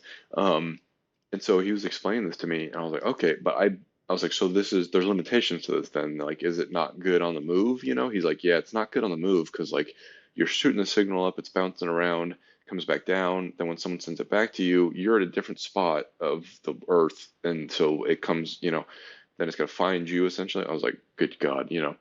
Um, and so it was pretty interesting. So like the theory matters just as much as the application. Like, and there's this like Venn diagram of like anything, any discipline where like the theory and the application have to meet at the intersection that is functional, like um, and best used. And so yeah, I always love probing these nerds and seeing what the fuck they're actually talking about. And like, okay, put it in fifth grade. And like, well, this can't be described to a fifth grader. That's why we don't teach it. I was like, okay, well, what about a 12th grader? Like, and so it's because it's helpful. And like, that's, pull your guys and see what they can bring to the fight. well, and that's that before the DoD bastardized the definition of innovation.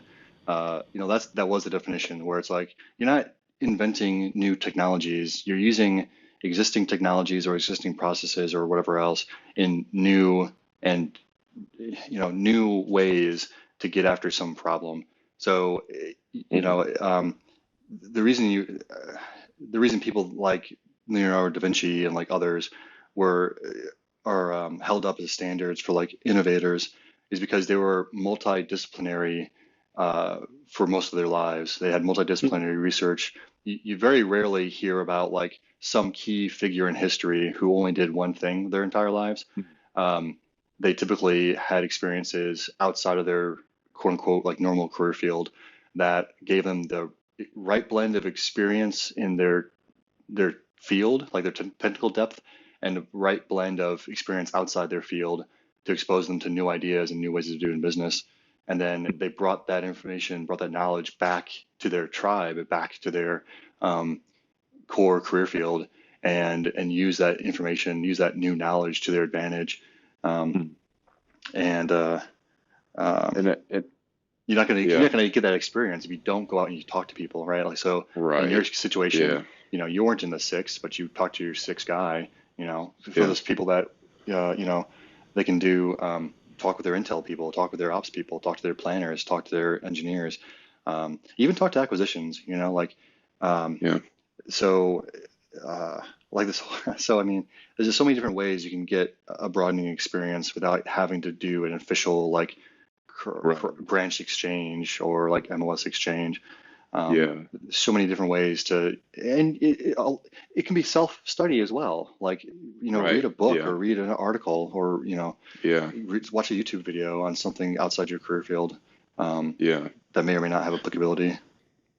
Like you said, you can do self-study and you go talk to the guys because like, that's where I learned more about like cyber and SEMA and electronic warfare from just sitting down and talking to the dude. I'm like, so what do you do? What's this thing? How's that work? Like, and they're like, oh, well, and they love to talk about it, right? And it's also why like Rogan's so interesting to listen to because he talks to people that are experts in their field and he just sits there and pokes kind of normal person questions and then they elaborate and then they break it down into a bite-sized chunk of usable information.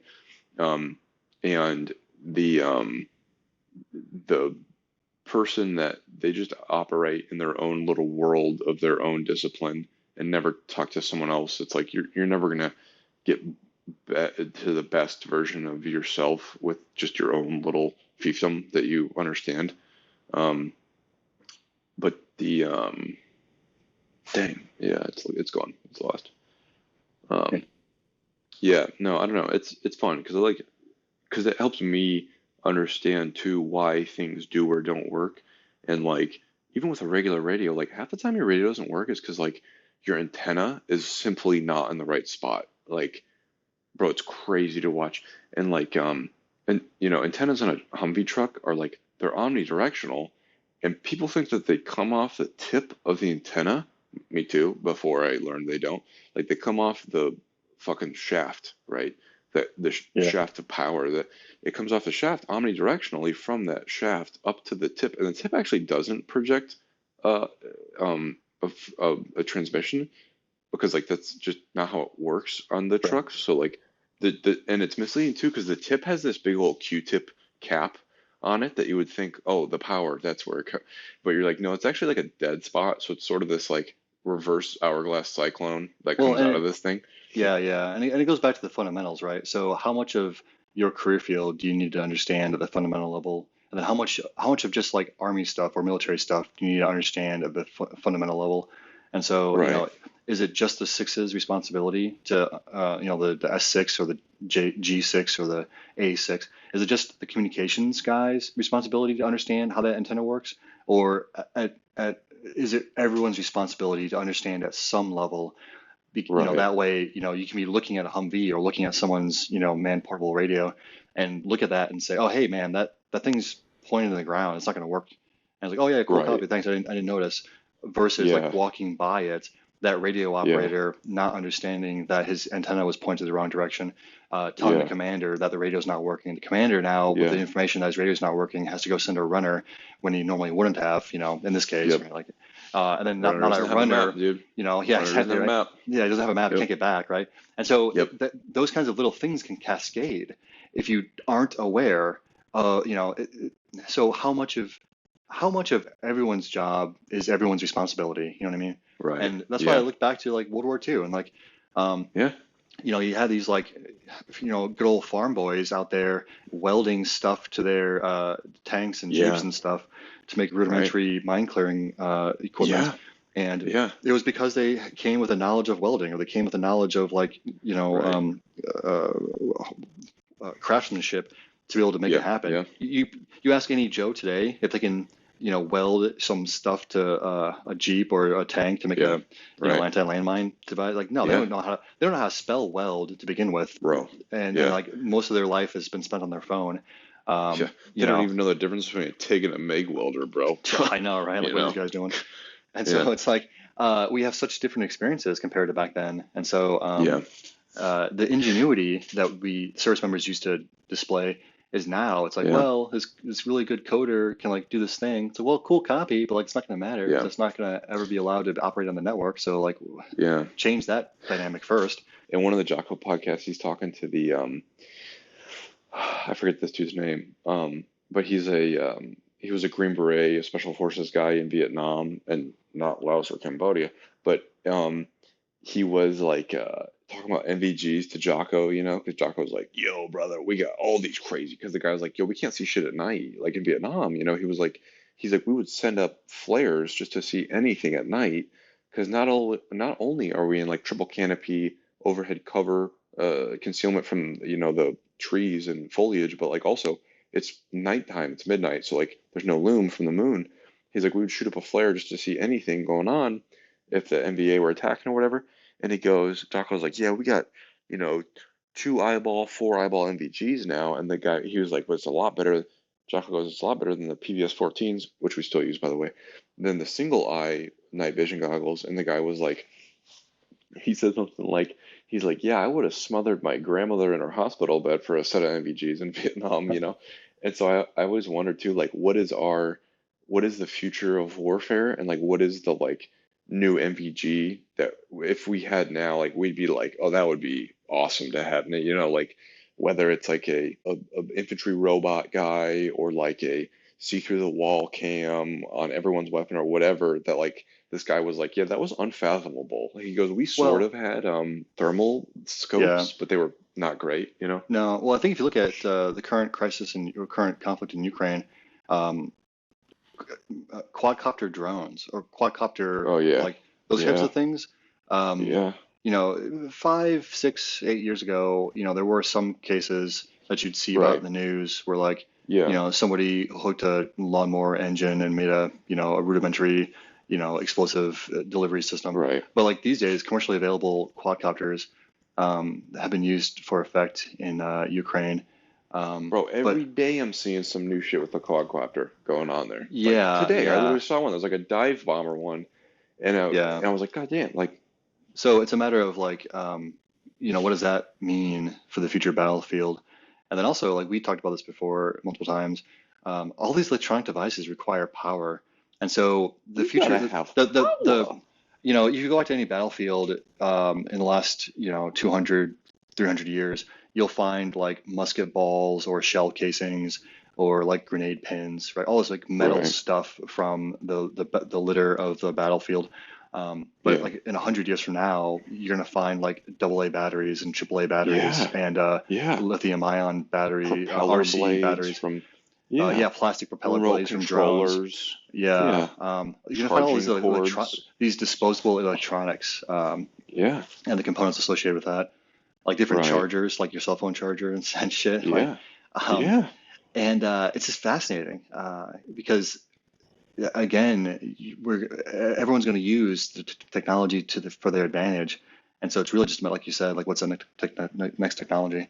Yeah. Everyone's talking about like AI and ML and computer vision and like everything else, and that's probably going to be a part of Right. it. But in terms of the Yeah. battlefield, there was a lot of, but also if you look back to like Vietnam, arguably it was a similar conflict to, Hmm. but we had significantly fewer casualties, and it speaks to the effectiveness of our equipment. Now Yeah. that didn't save everyone, we didn't have zero casualties, but I think compared to Vietnam, where you had, lack of vision at night contributed to fog of war, contributed to Yeah. misunderstanding or no understanding of the battle space, and so you wouldn't be able to observe an ambush coming on your position or whatever. Right. And so now a lot of that stuff is mitigated by things like night vision goggles and mitigated by other technologies. And so, Yeah. And but even them figuring out. Oh, go ahead. No, go for it. Even them figuring out lessons learned from Vietnam, that was like some big study post Vietnam was like they figured out that like a crazy amount, let's say like 70% of all casualties were from like treatable wounds kind of thing. So even teaching like Triple C, Hmm. combat casualty care, that's where that came out of was like, hey, even you carrying an Israeli bandage, like a gauze bandage and a pressure Hmm. dressing and a Hmm. tourniquet is going to save most people's lives from wounds sustained. Well, and maybe that's a good example of a topic or a career field. Because like combat medic is a career field, right? Like Yeah, medical yeah. professionals, that's a career field. But Hmm. the wider force knows some bare level of knowledge in that career field in order to have an effect on the battlefield, right? So in this case, Hmm. um, arguably they know enough to save someone's life on the battlefield and get them back to a hospital so that they can be treated versus letting Right. them, die out, bleed out in the field. And then Yeah. having the equipment, right? So like you mentioned the Yeah. Israeli thing, or Yeah. even having something to tourniquet, apply a tourniquet or something. Um, Hmm.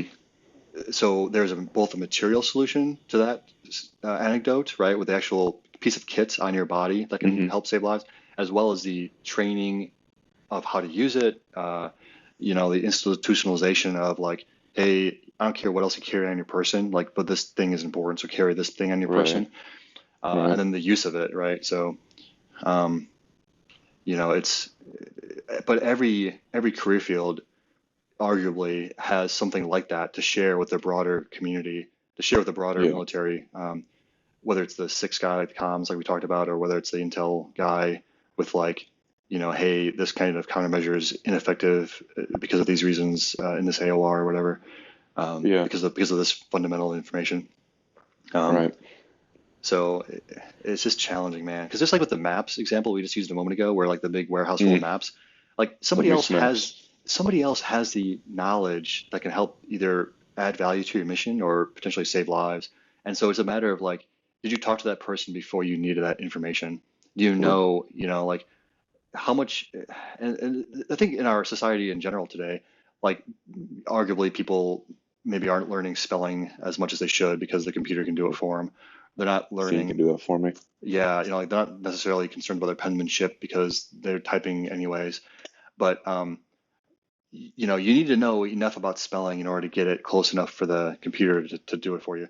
But then if you find Hmm. yourself in a situation where like you're trying to speak to a foreign national who speaks some foreign language and then a little bit of English, and you're trying to like communicate to them, but if you can't Yeah. spell out the English word or you can't, they know enough to Oh be able to yeah. read maybe, but they can't speak. Um, Yeah.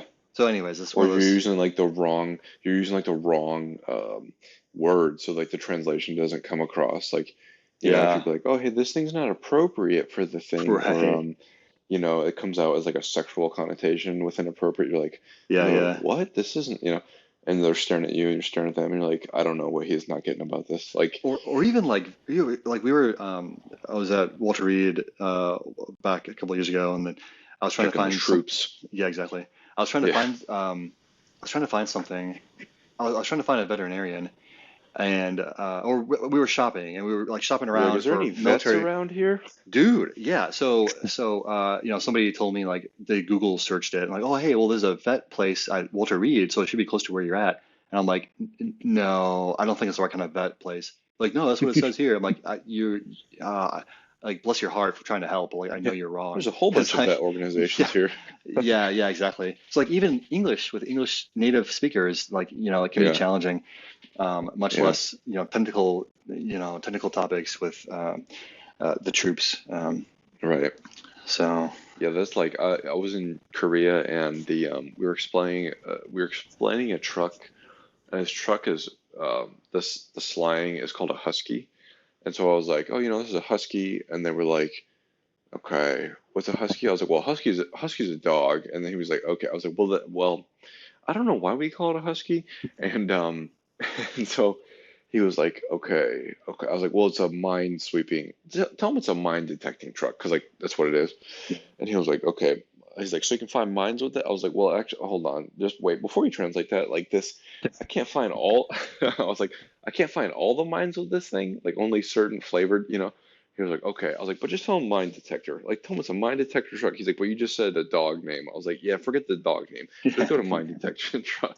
And I was Focus on what like, I'm telling you now. Focus on what I'm I telling you know, I now. know. Forget the dog. And then, yeah, and then like IED, like improvised explosive device, it was falling on the translation. And I was like, bro, are you a military translator? Like, are you even? I was like, Yeah, yeah. I was like, you don't have. I was like, he's like, yeah, we don't really have those in our country. I was like, you're so There, privileged. And I there was like, was yeah, mines. I was like, tell him mines. Go boom. Like, there was some like there's some sitcom or some TV show. It might have been Arrested Development again, where somebody was saying they were like, well, this such and such means little boy in Spanish, but well, I guess not little boy. It means like small, like short boy, not little boy. Like but there was like one of those like small like nuances that yeah, it was like some ridiculous point of confusion. But he's like, well, it means this, but not actually that. It's like something else. Like, yeah, what the fuck are you talking right, about? Like, yeah, so yeah. Yeah, it was a blast trying to get through some of that. I was like, okay, okay. dude, And I well, was like even questioning this dude's fluency in every language. I was like, bro, how good are you with Korean, first of all? Maybe that's a better. I was like, yeah, man. better question. Because it was like, oh, I'm not a military translator. I was like, what the fuck? What? Well, Um, and even with our Five Eye English speaking international partners like the Brits or the Australians or New Zealanders or yeah, Canadians, yeah, right. like different things mean different things to people. And Yeah, like ask any football fan, right? Like right. football and soccer. Yeah, oh, yeah, yeah, yeah, But it's just communicate. But it boils down to communication again, right? So like, the right. fundamental thing there is communication. Yeah, So, yeah, different organizations can have like, brown bag lunch sessions that like, hey, come on mm, down to the brown bag lunch. We're going to spend an hour. Tommy from right. the Six is going to come by and talk to us about SATCOM. And then like, the next Yeah, week, like, hey, come on, brown bag session. Sally from Intel is going to come talk to us about ISR systems and why you can't see, whatever, whatever. And then yeah, like, hey, so different organizations can help educate and facilitate those conversations. But if your organization is so nose to the grindstone, they don't give a shit about professional development, or they don't. It's like if it's not written down as a requirement for yeah, your company or your platoon or your higher headquarters, then you don't do it, and then you really miss out yeah, the opportunity because so many locations overseas as well as CONUS have so much great history to do like a simple staff ride, or right. even like a Yeah, classroom session of like, hey, this base we're named at, it's named after this person who did this cool thing, um, right. and we Yeah, I don't wonder but if we don't there's look it any up. No, relation. I wonder if there's any relation to Tinker and Tinker Toys. I don't think so. Yeah, we'd have to Google it. Yeah. Yeah, but it's Hey Jamie, can you look that up for us while we're right. talking Yeah, here? Jamie. Because Yeah, hit yeah, that on the keys, dude. yeah, There click was a clack. bro. There's been a couple episodes lately where they're just inundating Jamie with all this shit, and they're like, Jamie, hurry up! And he was like, bro, you had me looking at like three different fucking things, dude, that are not related at all. He's like, you want to know how high this dude can jump? You want to know how fast this scar can go? And he was like, then I go down this rabbit hole because this shit's not clear, so I'm reading the technical paper on it, and like, they're I like, love when okay, Jamie, let's just hurry up. I love when Joe gets to the point where he's like basically calling out the Google search for Jamie. Yeah, He's like, yeah, no, that's not it. That's not it. No, Google search, Google. try. He's like, no, do fast cars, Porsche fast cars that from the 1980s with the Yeah, green, yeah, yeah. yeah. He's like, try that. He's like, bro, I'm just There's, telling you, bro. I yeah, know how yeah. Boolean searches work. Don't tell me how to search. Like, There was a situation in the in a program office, aircraft program office one time where I think we had like 6 or 8 people in the conference room, and I was in O3 at the time. Another O3 was driving the PowerPoints on the projector, and all these people were basically like shouting at this guy, not in a mean way, but like shouting at yeah, directions wise. It's like having yeah, 8 different backseat drivers, and they're all telling right. him like, no, no, no, like this bullet here needs to be wordsmithed to something like blah blah Oh, blah. yeah, Like, no, no, no, not that. No, no, no. Listen to what I'm saying. Listen to what I'm saying. Write this down. Or copy like yeah, this, that. And they're like, okay, on the next slide, like this picture ought to be like a child in a tree. No, no, not that kind of tree. A pine tree. No, no, yeah, no, not that kind of right. pine tree. That's too tall. Not that kind of child. Yeah, And so like they're all yeah, like shouting. And this guy, like bless his heart, he was if anybody had to go through that experience, this was the guy to yeah, do it. He had the patience of a right. saint. And so the next day, I left on his desk for him a bottle of military special Hmm. whiskey, and Hmm. on the handle I put a roll of toilet paper, uh, and I forget the note that I left him, but it was something clever. Uh, Uh, because hey man, thanks for your patience yesterday. Those kinds of conversations can go sideways real fast if people lose their cool. yeah. And Yeah. something about like having to either do a bunch of shit or work through shit or being covered in shit, or that's what the toilet paper was Yeah. for, and then the, Yeah. the, the Yeah. alcohol was for drinking or whatever. But It's one of he my got a kick out of favorite. that. It's one of my favorite officey things to like go through is to like also be like the third, like the innocent bystander that's like watching everyone. And I'm like, there's so many ways to solve this. Like, walk over to his terminal or like point on the projector what you're, what I'm saying? If they're like, the box on the left, no, more left, no, not so much left. Okay, okay, my bad, not my left, my right. Okay, so with that, yeah, go to the other side. And they're like, no, no, click it. And the guy's like driving and he's like going the wrong direction. And they're like, click Oh the yeah. full present mode, hit the big ass partition. The thing at the bottom, someone's like, you can hit F4. And they're like, shut up, hotkey, See, And it's yeah, like, exactly. Someone's always shouting out yeah. hotkeys. They're Oh like, man. you can actually do it faster if you did. And you're like, bro, just zoom out. Like, Yeah, yeah. Well, if we were yeah, on I a love it. Mac, it's like get the fuck out of here, Right. Mac guy. Like, Yeah. it's Yeah. fucking you, man. He's Like, like, I'm don't even used to my say. trackball. I'm like, get out of Yeah, here, you boomer. yeah, Like, you know, yeah. Yeah, man. That was good. That was good. yeah. All right. Well, hey, man. Hey, thanks for the call. Yeah. It's Yeah, always absolutely. fun. And yeah, those are some Yeah, good man. questions. So, all right, man. Yeah. Hey, you take it easy, all right? Yeah, bud. All right. Love you. Love you. We'll talk later. Yep. Love you. Bye.